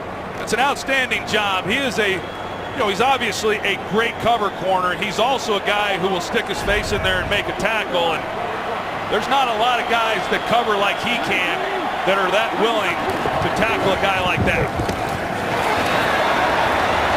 Best run of the day by Michael, as McFadden had to leave, we understand, to get some fluids, suffering from dehydration. And so an 8-yard carry on a 2nd and 12 by his replacement, Michael. It's 3rd and 4. Well, they make it a manageable third down now, for the Cowboys. Neither one of these teams have been particularly good on third down, and that's why they've had a hard time sustaining drives. Everything pretty conservative. Only once throwing the long ball.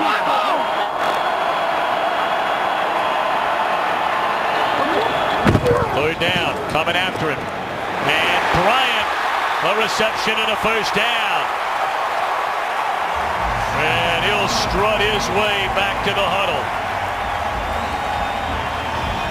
Well, Seattle does not blitz a lot, but Chris Richard, he dials it up. So they got one-on-one. They got a free rusher in Matt Castle's face. Dez Bryant is running a pivot route. Once he gets Richard Sherman running, he's able to then plant.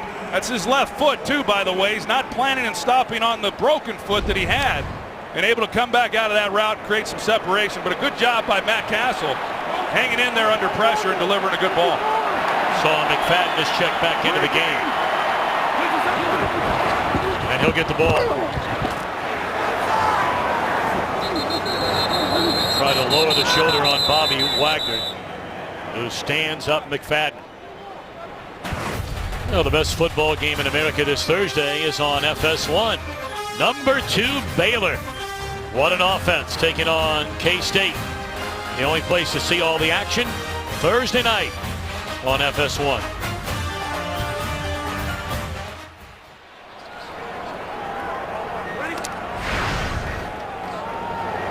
Dez, I was telling you that thought he'd be limited a little bit. He's been on the field actually a lot more today than I had thought he would be. Into the hands of Whitehead. They ran him 4 times in a game last week, and KJ Wright saw that coming. Yeah, KJ Wright plays that beautifully. You're right. They ran that play a couple times last week against the Giants and had some big plays off of it, got some first downs, and KJ Wright, he sees it and plays it beautifully. So another 3rd down. We're under 4 minutes to go in the 3rd quarter. Cowboys without Bryant have lost 4 in a row. He's been on the field for all but 10.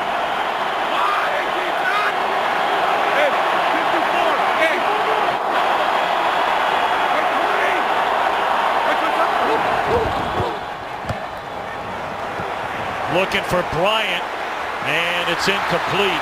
Castle took a big, and a flag comes in late.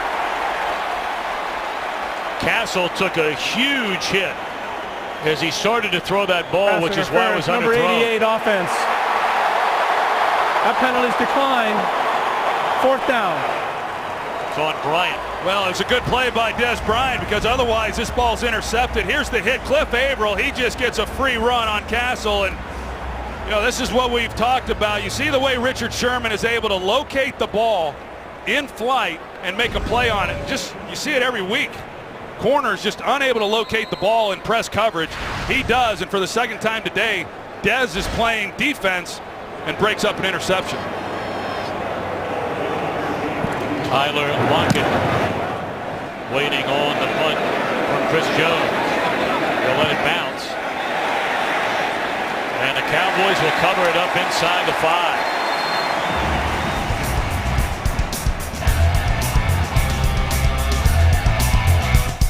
Troy Aikman, what do you remember most about Darren Woodson? Well, I remember when we brought him in 1992. He was a 2nd-round pick out of Arizona State, and he was a linebacker in college. And when Jimmy Johnson drafted him, you know, we moved him to safety, and he was one of those guys who could match up.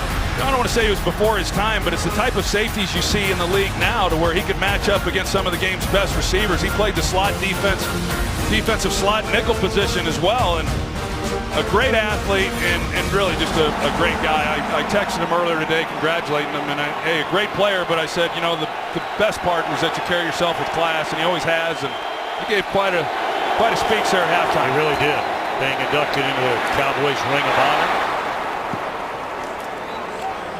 Some may know, some may not know. I did not know until we heard about him going in today at halftime. He is the Dallas Cowboys all-time leading tackler. Boy, that's saying something. Well, and I'll tell you what else is saying something is that when Bill Parcells came in as the head coach, he was Woodson's, 4th head coach, and he became a Parcells guy, and we know what that means. That, you know, he had the toughness and the grit and the coachability that Parcells treasures, and he became one of his guys, which says a lot. Lynch, back-to-back carries, leading to a 1st down. We got helmets flying off, and you know, you look at Seattle offensively on how this day has gone for them, and it's really a lot like the way the year has gone for them. They either get it going and they come away with some points, or they're 3 and out and you know, punting the football back to the Cowboys. And you know, this is an offense. Obviously, we all know about the offensive line issues. Pete Carroll Heck, he's tired of talking about it, but when they can't run the ball effectively, this is an offense that really struggles, and they've not two good runs there by Marshawn Lynch, but they haven't been able to consistently get that part of their game going. Blitz coming. Jimmy Graham up to the 30-yard line. That'll move the chains. Wilson has not been sacked in the game so far today.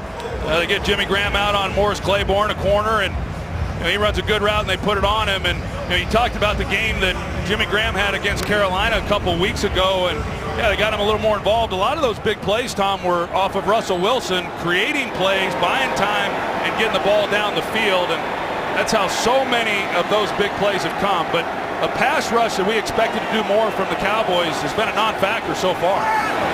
Once again, getting rid of the football quickly is Wilson, and again he finds Graham. That's his 4th catch today.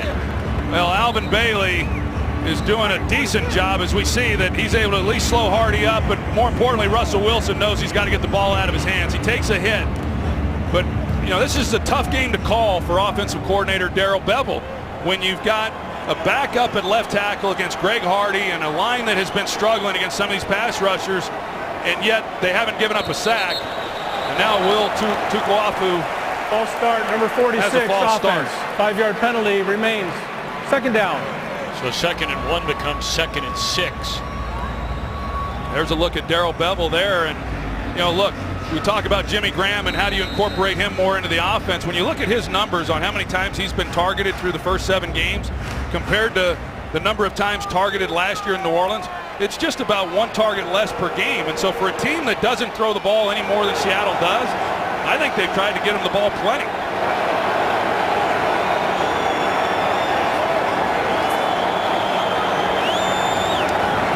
Four-man rush, batted into the air. Hardy intercepts it, and he's to the 15-yard line.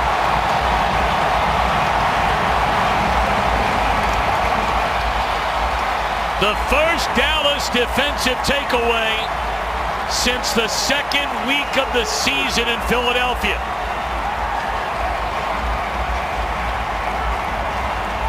Well, it came at a great time for the Cowboys. Alvin Bailey, knowing it's a screen, is trying to get Greg Hardy on the ground.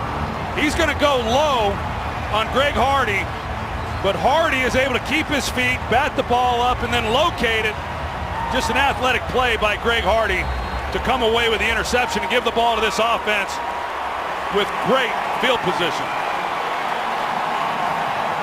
That is the first interception in the career of Hardy.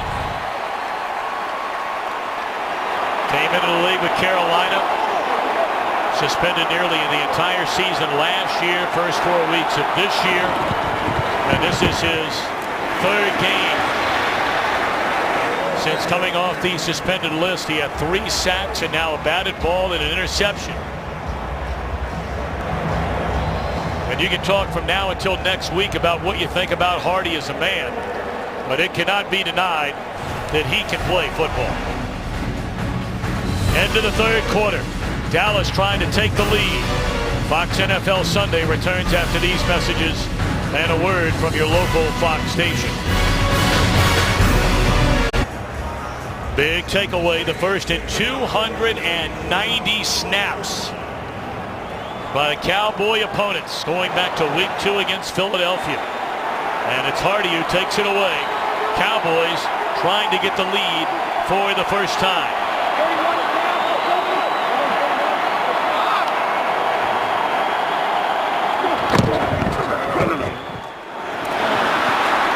Missed throw there to Beasley. They get a nice gain there on 1st down, and they come out and try to get a quick pass to Cole Beasley and really outflank the defense, but they read it pretty good. They were in a good position to defend it even if he had caught the ball. So now they're looking at a 3rd and 6. This would be a great defensive stop. Pretty demoralizing possession for the Cowboys if they're unable to come away with a touchdown and have to settle for what would be their 4th field goal of the game. This is normally situations where you start looking around for number 82. But right now, Matt Castle's going to spend a timeout. This is a very important play in this game. And Troy, we talked coming into this one where Cowboys have lost 4 games in a row. And we know the injuries to Romo and Bryant have as much to do with that as anything else. A lot of teams in the league, though, are hurt. The question is, how many wins can you find between now and the time Romo comes back? Giants lost again today, so it's not like anybody in their division is boat racing the pack. Well, that's why I think they have hope. You know, that in a typical year, someone in the East would be taking control of this division. And I think this Cowboys team would have looked entirely different here over the last 4 games if Romo, in fact, were healthy. So the Cowboys are fortunate they're in a weak division right now, but I've said it many times, I don't think even if they go winless without Romo that they're going to be out of it. Now, they may have to run the table when he comes back, but if they can get a victory, and I wouldn't even say steal a victory, this is a game right now. They're a little overmatched coming in against Seattle, but they're in a perfect position to come away with a victory. Now it's just a matter of whether or not they can make the necessary play, starting with this play right here. Third down, good protection. McFadden inside the 10, but short of a first down. So now, once again, they're going to have to settle for a field goal. So a heck of a job by this defense in making stops when they've had to on third down to force field goals. I mean, you get the ball turned over on that short of a field, most of the time the offense is going to come away with a touchdown. So that's just a great job by the Seattle defense. So this fourth quarter began with Seattle leading, and the fourth quarter has been a nightmare for both of these teams so far this season. Well, you can't put any of this game right now on this defense. No. Bailey right down the middle. 27 yards out. Hardy needed help getting off the field in the first half. He helps give his team the lead here in the opening seconds of the fourth quarter. Hardy set to get back on defense after his interception led to the go-ahead field goal. But once more, this Seattle defense more than up to the challenge, allowing today just 4 Dan Bailey field goals. Yeah, really, both these defenses have been up for the challenge.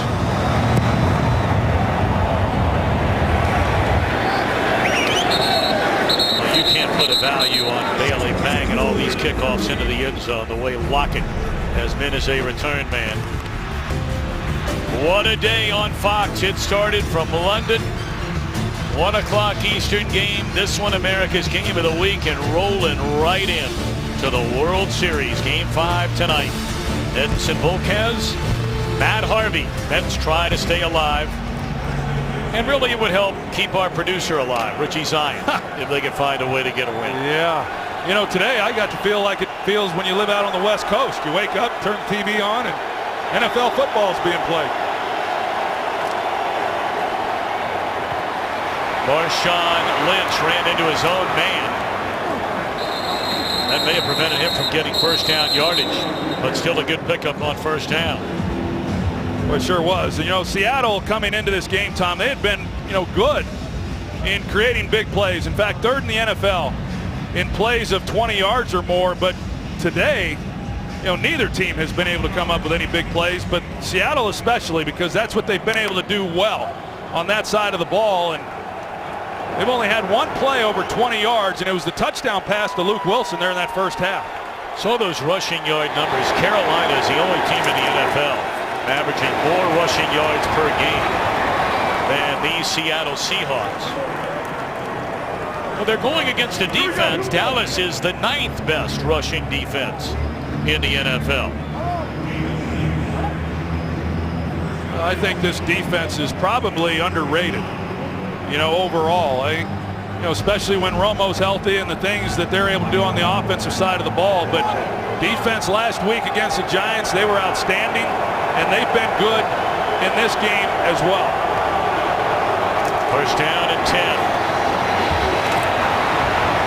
Thomas rolls, spelling Marshawn Lynch, and he's up across the 40. Yeah, well, we see what Darrell Bevell's doing as the offensive coordinator. He's going to start running this football and really try to establish here in this fourth quarter what they are about. And only in 2 games this year have they run the ball more than they've thrown it. And last year they were one of the few teams that did that throughout the season.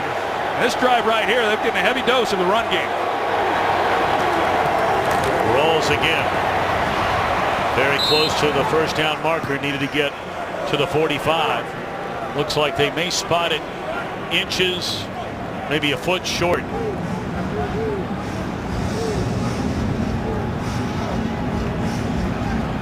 Third down throughout this game, Seattle has struggled. They've had some really manageable third downs, none easier than this one here at 3rd and 1, but we've seen Seattle over the years struggle with 3rd and 1s. They've been much better in that category so far this year, as they'll turn and hand it to Lynch, and that second sort of push by Lynch appeared to give him enough for the first down. Boy, I think so too, Tom. It looked like he kind of got held up there for a minute, but he was able to lunge and give it one last effort and pick that up. And you know, Marshawn Lynch, he is a beast. You know, when you watch him run and what he's able to do, and I talked about it a lot. He's a young guy, you know, but he's got a lot of wear and tear on that body, and just wonder what kind of shape he's going to be in when he's done playing this game. He's had over 2,200 rushing attempts in his career. Just turned 29. First down, and again the tight end breaking loose. Getting away from Jones is Graham, and that's a first down for the Seahawks inside the Dallas 35. Look at Will Tukuafu, and we've seen him at tight end, we've seen him at fullback. He stones a guy right there in the hole and gives Russell Wilson time. This was a route they ran in the first half that Wilson was behind Graham on, and they failed to convert. This time, Graham with a step on Byron Jones. He gets a good ball.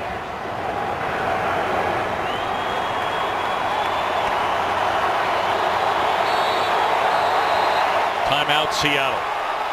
First charge timeout. 10:38 to go. Wilson has the Seahawks on the move, trailing by 2. Today's game on Fox is sponsored by Chevrolet. Find new roads. By FedEx. How the holidays arrive. And by Colonel Sanders Kentucky Fried Chicken. It's still finger-licking good. That's quite a group you are a part of, Mr. Aikman, in the Cowboys Ring of Honor. Yeah, there's some special names up there, I know. And I remember when the first time I came here, I was playing in the Cotton Bowl. Looked up there and you see Roger Staubach's name, Bob Lilly. Quite impressive.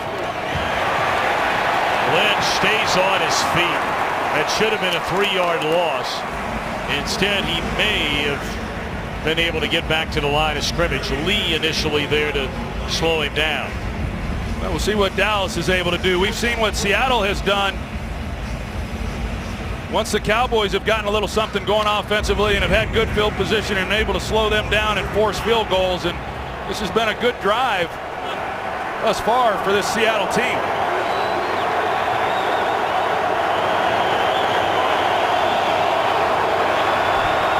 Second down and 10, Wilson to throw. Looks down the sideline. That had no chance from the very beginning. Just great coverage by Brandon Carr on Doug Baldwin. So now 3rd down and 10. The 4th quarter this season for both of these teams has been a disaster. There's no other way to explain it. Well, hey, I've said it, 3rd down has not been good to Seattle, and this is when a quarterback, this is when you earn your money. I mean, this is the money down for a quarterback, and this is when you have to be able to make plays. And if you convert here on 3rd down, you're going to come away with points. And if you don't, you're giving the ball back to Dallas.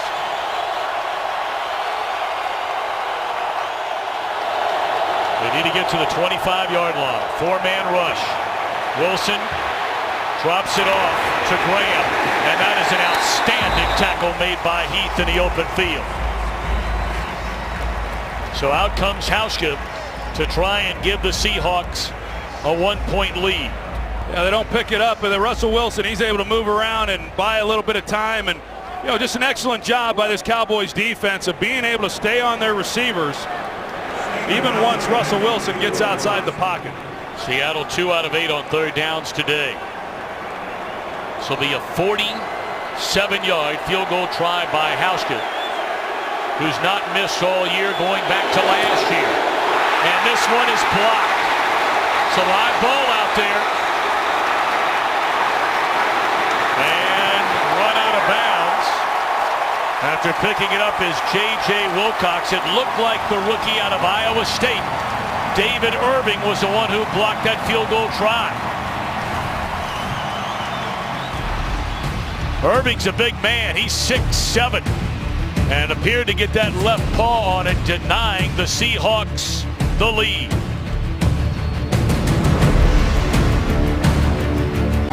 David Irving only made 8 starts his entire collegiate career at Iowa State. A rookie free agent. The Cowboys picked off waivers from Kansas City. They don't make a lot of headlines, but plays like that do. Well, he got a good push in the middle, and then he got elevated, right at the time, and longer kick, lower trajectory, and he makes a heck of a play.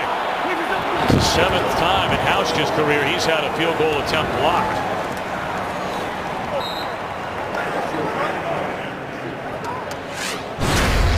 Been all about defense. The game's only touchdown, the only big play of this entire game by the Seahawks on the touchdown throw. Wilson to Luke Wilson. But the interception by Hardy off a tipped pass led to the Bailey field goal to give the lead. Seattle tried to get it back, and Irving blocks the field goal try. We're down to 8:20 to go. Dallas with a ball in the lead. McFadden slips a tackle, and about a yard short of a first down. Well, it's a good run there by Darren McFadden. Overall, the Seattle defense has held up pretty well, and I think McFadden has run hard, but we talked about it, the way that this offensive line for the Cowboys dominated this defensive front a year ago, and was it going to be the same here today? And it hasn't been. The defense has held up. They've done a nice job. They've kept the Cowboys out of the end zone. They've just not gotten any help from their offense. Pete Carroll's defense looking for a stop on 3rd and 2, and they are going to get it.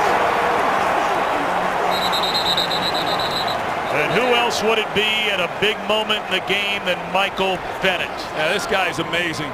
He's having a great year. Came into the game leading the league in sacks. He's right here. He's going to split the middle. And the penetration that he gets to hit McFadden in the backfield, he's been close a few times here today. And he's a great pass rusher, as we know, but he's just as good against the run, and he's highly motivated. He's in a contract year, and he's having a great season. Well, he's a native Texan from Believe, Texas, and played collegiately at A&M. Angled punt, chasing Lockett to the 14. And Lockett's on his feet, and look out. Turns a corner to the 40. And run out of bounds right at midfield. This young man, who in his first preseason game returned a kick for 103 yards and a touchdown, and already in this regular season. Oh, wait a minute. All the way back along the sideline at the 20-yard line, there is a flag. Lockett has returned a punt for a touchdown, a kickoff for a touchdown. Had his first receiving touchdown last week, and this one's coming back. During the return, holding, number 25 return team, 10-yard penalty, first down. I don't think anybody on the field saw that flag. And of all people, Richard Sherman.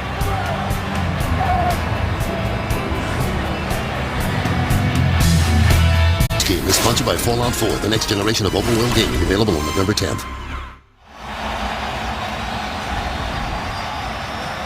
Tom, here's a look at that penalty on Richard Sherman, and it was a clear hold. I mean, it was pretty blatant from everything that we saw, and you see Richard Sherman talking to the officials, but it brought back a heck of a return by Tyler Lockett. First down, and Wilson to throw it. And it's Lockett who's chopped down after an 11-yard gain. So here we are, 6:30 to go. You look at the last 4 possessions, nothing for the Seahawks, but the bottom line is they have a quarterback who's been all about winning games through the first 3+ years of his career. And if he can get his team into field goal range and they kick it through the upright, Seattle wins this one. Can he do it? Lynch to the 30. Well, I'll tell you one thing, as good as this defense for Seattle has played, and again, both defenses have been exceptional, as well as Seattle has played defensively, holding the team to 4 field goals. If they don't win this game, I'll tell you, it's going to make for a long flight for a lot of offensive players back to the Northwest. Because I think if you told Pete Carroll that with 6 minutes to play in the fourth quarter and you'd held the Cowboys to 4 field goals, you'd take that one. But the Cowboys defensively have done an outstanding job holding down this offense. Fake to Lynch, lofted in the air, and nearly intercepted. Boy, Wilson, certainly as good as he has been, has made some throws so far this year. We saw it twice against the 49ers last week where he just threw it right to the defender. Yeah, I'm not sure what he saw on this one here. I mean, he's trying to get the ball to Chris Matthews, but as Matthews comes up hobbling, that was dangerous. That was close to being intercepted. Seattle 2 of 8 on third downs. None bigger than this one right here and right now to keep this drive alive. Well, Jimmy Graham's up here at the top of the screen.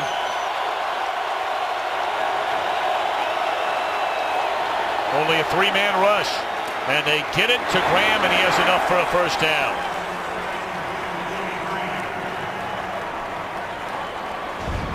So they release the inside receiver, and he creates, you see as he runs through his defender, which creates space then for Jimmy Graham to come underneath on that route. We see that a lot. That was close. You can't block beyond, a yard from the line of scrimmage until the ball's touched. Clock down to 5 minutes. Thomas rolls in the backfield. They fake it to him, and Wilson just throws it away. He took a big hit again from Hardy, who was closing quickly. Well, they're trying to take a shot. Darrell Bevell knows that yards have been hard to come by, and so they try to block him up. Instead, they got Luke Wilson helping out, trying to secure that edge for Russell Wilson. Not enough time. They showed a double move on the outside, and just not enough time to let it materialize.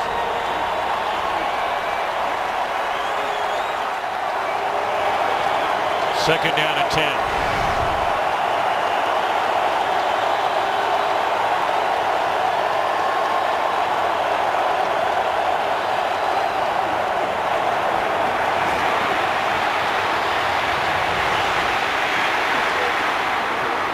Wilson trying to dive for the first down. He stepped out of bounds, says the official at the 45, which will leave the Seahawks 3 yards short with third down upcoming.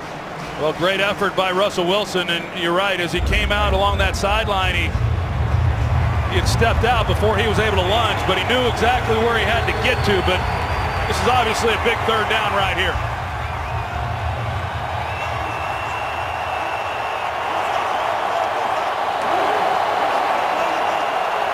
Last 2 third down conversions for Seattle, they've gone to Jimmy Graham. Jimmy Graham's on the end of the line.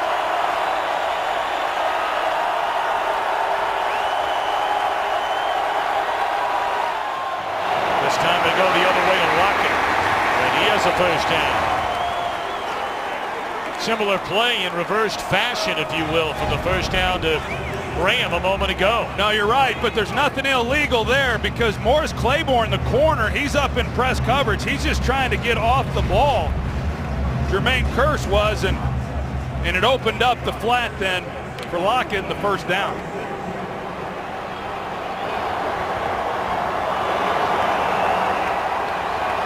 Eighth play of the drive. We're down to 4:41 to go. Buying time, and that is a perfect throw by Wilson. Another first down into the arms of Baldwin. Well, the Seattle is moving the pocket. So what happens is, as for a defensive back, you know that Seattle likes to try to take their shots. And when you're Morris Claiborne and you see that, you're giving cushion because of the reaction of the receivers on that combination route, and it opens up a lot of space. That's what they were trying to do on the previous play when he had to get the ball out a little bit sooner than he wanted because of Greg Hardy. Second straight rock solid drive. I expect to see a little bit of Marshawn Lynch. This see him right now. Barry Church there to drag him down, but Seattle with a football inside the 30, and we're under 4:30 to go. Seattle already as many losses as they had all of last year. They started the season 3-3. They won 9 of their last 10 to secure home field advantage throughout the playoffs in the NFC. Cowboys have lost as many games consecutively as they lost all of last year.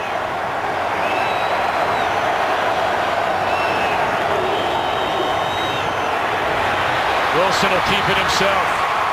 Slides his way to a first down to the 20. Well, they're locked up in man coverage on the outside, and you're going to see DeMarcus Lawrence. We saw how well he played it last time, and he just thought that the ball had been handed off to Marshawn Lynch. He's playing it the same way. He's waiting to string it out, but he actually thought Lynch had the ball, and that's where Russell Wilson is so dangerous. Each team with 2 timeouts.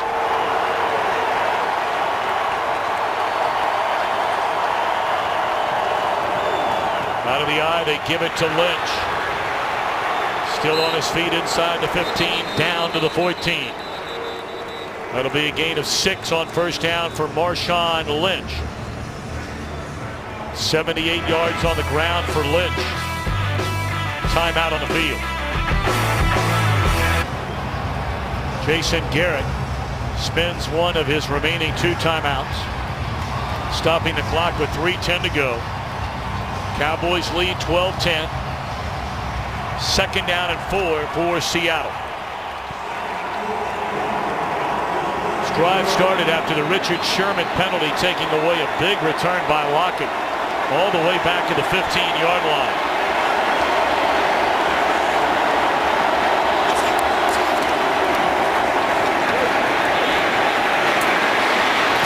Outstanding pursuit by the Dallas defense.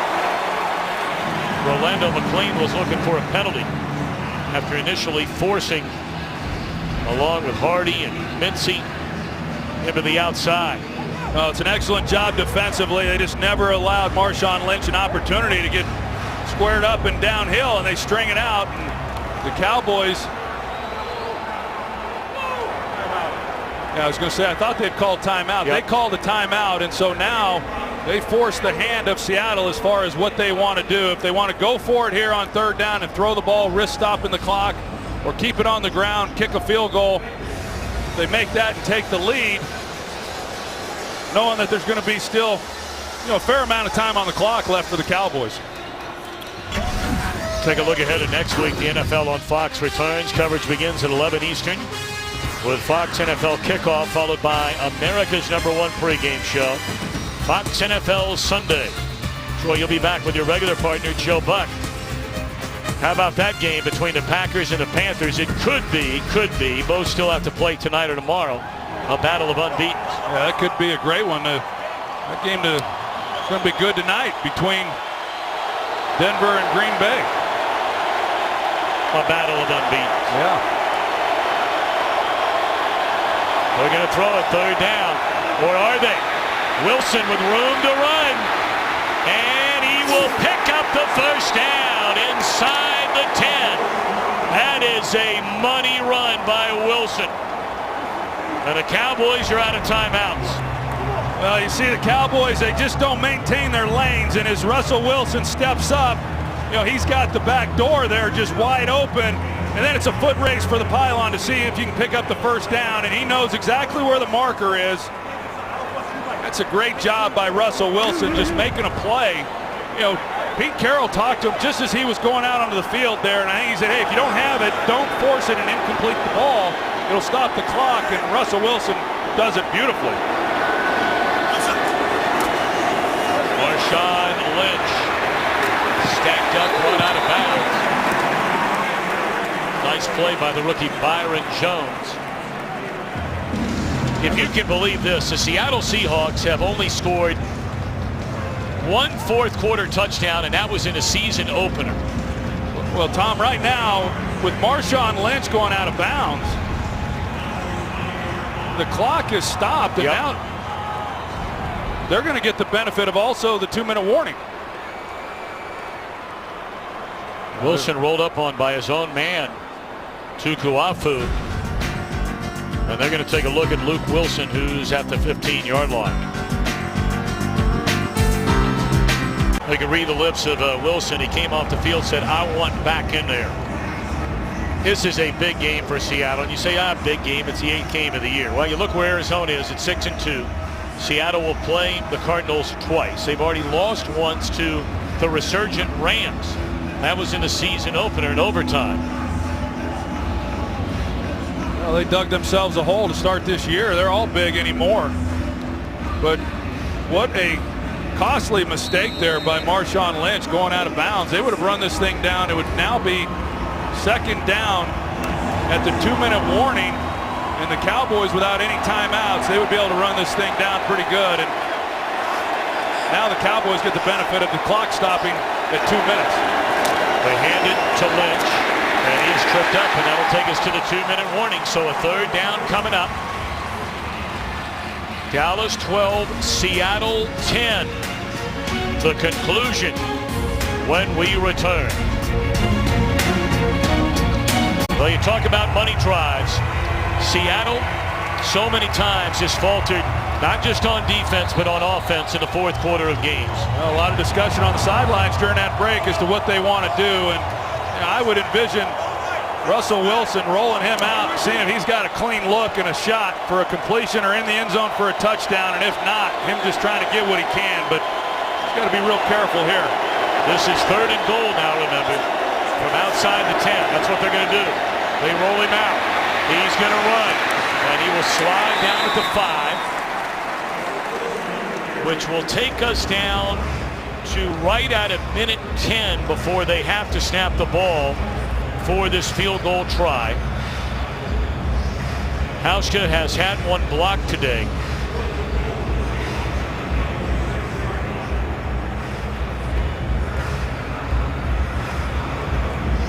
Hauschka had hit on 18 in a row coming into the game. He made his first field goal try today,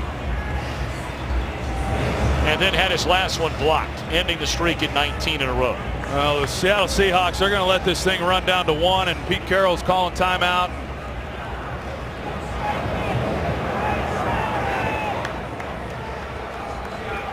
First time going back to last year that Hauschka wasn't successful on a field goal attempt, and it was Irving, the rookie, David Irving, who blocked it. You can rest assured his 6'7" frame will be standing right in the middle of that Dallas defense on this try. Well, the Cowboys, regardless of whatever happens here, I mean, if they make the field goal, of course, they got to go down and get some points.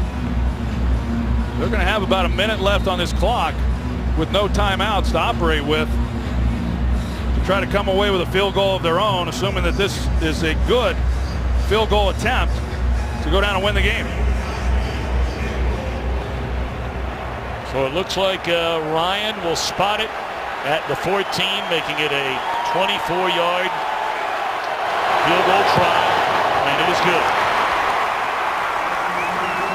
Seattle takes a 1-point lead, 1:06 to go.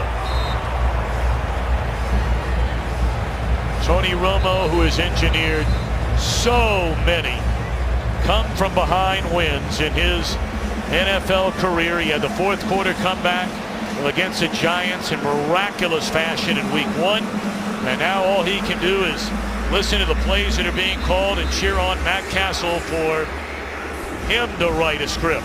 Yeah, but let's go back and address Marshawn Lynch going out of bounds. I mean, had he not have gone out of bounds, this game right now would look entirely different. I mean, there would be about 25 seconds left on the clock for the Cowboys then to try to do something to get the ball down the field. So a minute to go.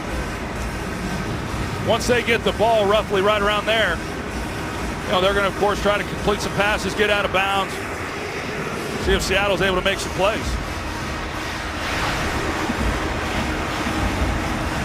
You know, you give it up to Wilson, and really that entire Seattle offense so maligned in 4th quarters of games so far this season, unable to, you know, either just close out a win against teams that were trying to come back They were only 2 of 8 on third down the entire day. That drive, they were 3 out of 4. The only one that failed was the 3rd and goal from the 11. So won't take any time off the clock. So here comes Matt Castle, making his second start. He threw 3 interceptions, which led to 10 New York Giants points directly. 1 return for a touchdown, another led to a field goal. He has not turned the ball over today. He's only 13 out of 22, has not even thrown for 100 yards in the air. And now everything will be in the air. Well, I think if you ask Pete Carroll, there's no group that he'd rather have on the field than his defensive unit right now.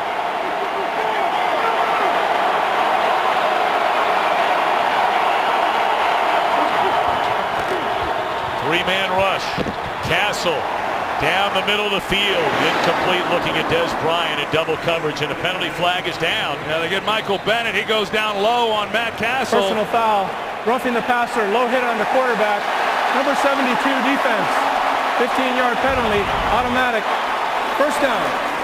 This was an easy one for them to call. He's clearly going low on Matt Castle. The official right there looking at it. Flag comes out immediately. Hey, a couple of veterans that have been around the block a time or two before, Lynch and Bennett, have made big mistakes here in the final minute and a half. Well, that was a 3-man rush. Right now they're showing that they're going to come with a 4-man rush. Remember, Seattle is not a team that brings a lot of pressure. Castle hit as he throws.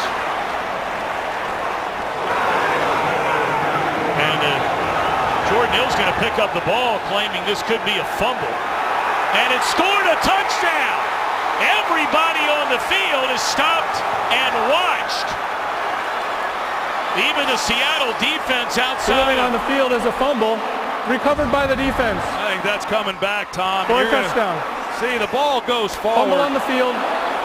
Recovered by the defense for a touchdown. I think that's an easy call. That's going to come back. It's going to be Dallas Cowboys football. Surprised they missed that one. I didn't even see Castle's arm get hit when it happened, but he was going forward and the ball moves, but it's clearly a pass. So there's going to be a stop in the action while they take a look in replay.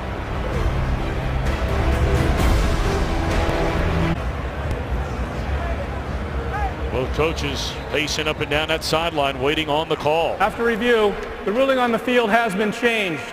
The arm came forward with control. It is an incomplete pass. It'll be 3rd down and 10 yards to go. I don't think anybody's surprised by that.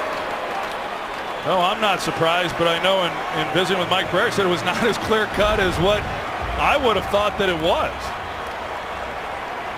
All right, so here we are now. Ball at the 35-yard line after the penalty on Michael Bennett. The Cowboys to give Dan Bailey a shot at what is his career-long, and ironically his career-long field goal is a franchise record of 56 yards. Ironic that it came against Seattle, in Seattle, last year.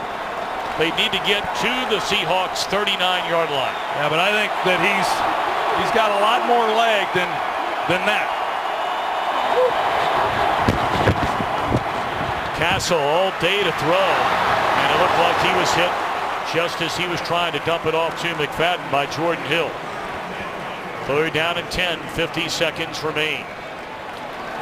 Well, the good thing for the Cowboys is that when he has not had anywhere to go with the football, he's been able to get the ball out, and sometimes you panic as a quarterback. You complete a short pass, he gets tackled. You get no benefit, you get no gain out of the play, yet the clock runs, and so you're better off with these incompletions, which stops the clock.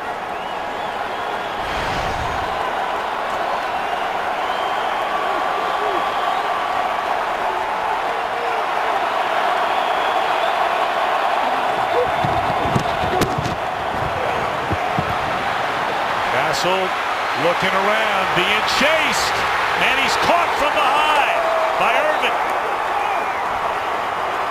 Clock continuing to run. It's 4th down.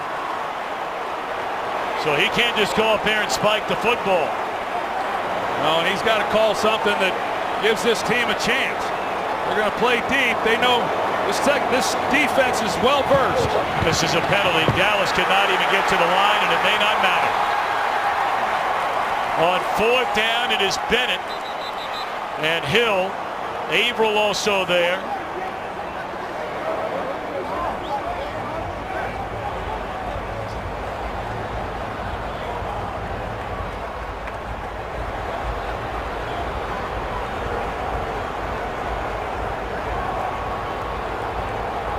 And again, a penalty flag is down. Illegal shift on the offense. Inside of 2 minutes, that illegal shift becomes a false start, and the play should have been blown dead with 22 seconds on the clock. That does include a 10-second runoff. Please set the game clock to 12 seconds. It will be 4th down for Dallas after enforcement of the foul.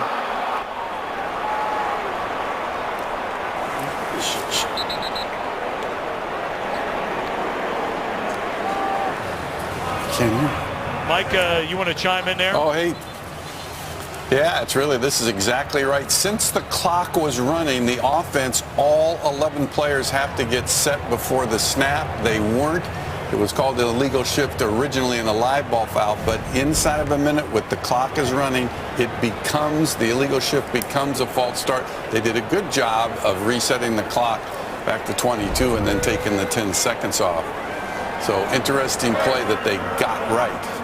Well, they're not able to get situated on the 4th down, trying to make a call that gives them a chance to pick up the 1st down. The critical play there was on 3rd down with Matt Castle getting outside the pocket. Outstanding coverage by the Seahawks, and yet not feeling the backside pressure and getting the ball out to stop the clock. They were trying to go to Jason Witten. Initially, it looked like they may have a shot, but an outstanding job by Earl Thomas coming over the top, taking that away. Once he did, Castle then had to get out of the pocket, and he didn't feel the pressure apparently, because otherwise you throw that ball away, you stop the clock, and you're allowed to regroup and then try to go for it on 4th down. OT presented by Lowe's coming up. And we sent you to Citi Field in New York. Game 5 of the World Series. So the Cowboys, 12 seconds left, will get one more chance to try and keep their hopes alive. They need to get all the way to their own 45 for a 1st down. They're out of timeouts. Dez Bryant, in his first game back, had 2 catches on 1 drive in the 3rd quarter. Well, this will be big here. Castle waiting for somebody, anybody to get open. Throw to the sideline, and it's knocked down. And that's going to tie a ribbon around this one. The Seattle Seahawks will get to 500. And for the Dallas Cowboys, their defense was sensational here today, but their offense, again, even with the return of Dez Bryant, just unable to do much of anything at all. A passing game, in fact, that did not even reach 100 yards. Well, they just couldn't get anything going consistently. You know, Dez Bryant, just 2 catches in the game. Richard Sherman does a good job on him. Both of these defenses were outstanding. It was just going to be who held up. You know, there were very few big plays in the game offensively, not much offense to speak of. But Seattle, when they had to make a stop, they were able to do so and secure the win. Well, you do have to snap it one more time, and stranger things have happened, but not today. The Seahawks come to Dallas and get revenge from the Cowboys win in Seattle a year ago. 13-12 the final. We're back to Arlington in a moment. You're watching the NFL on Fox.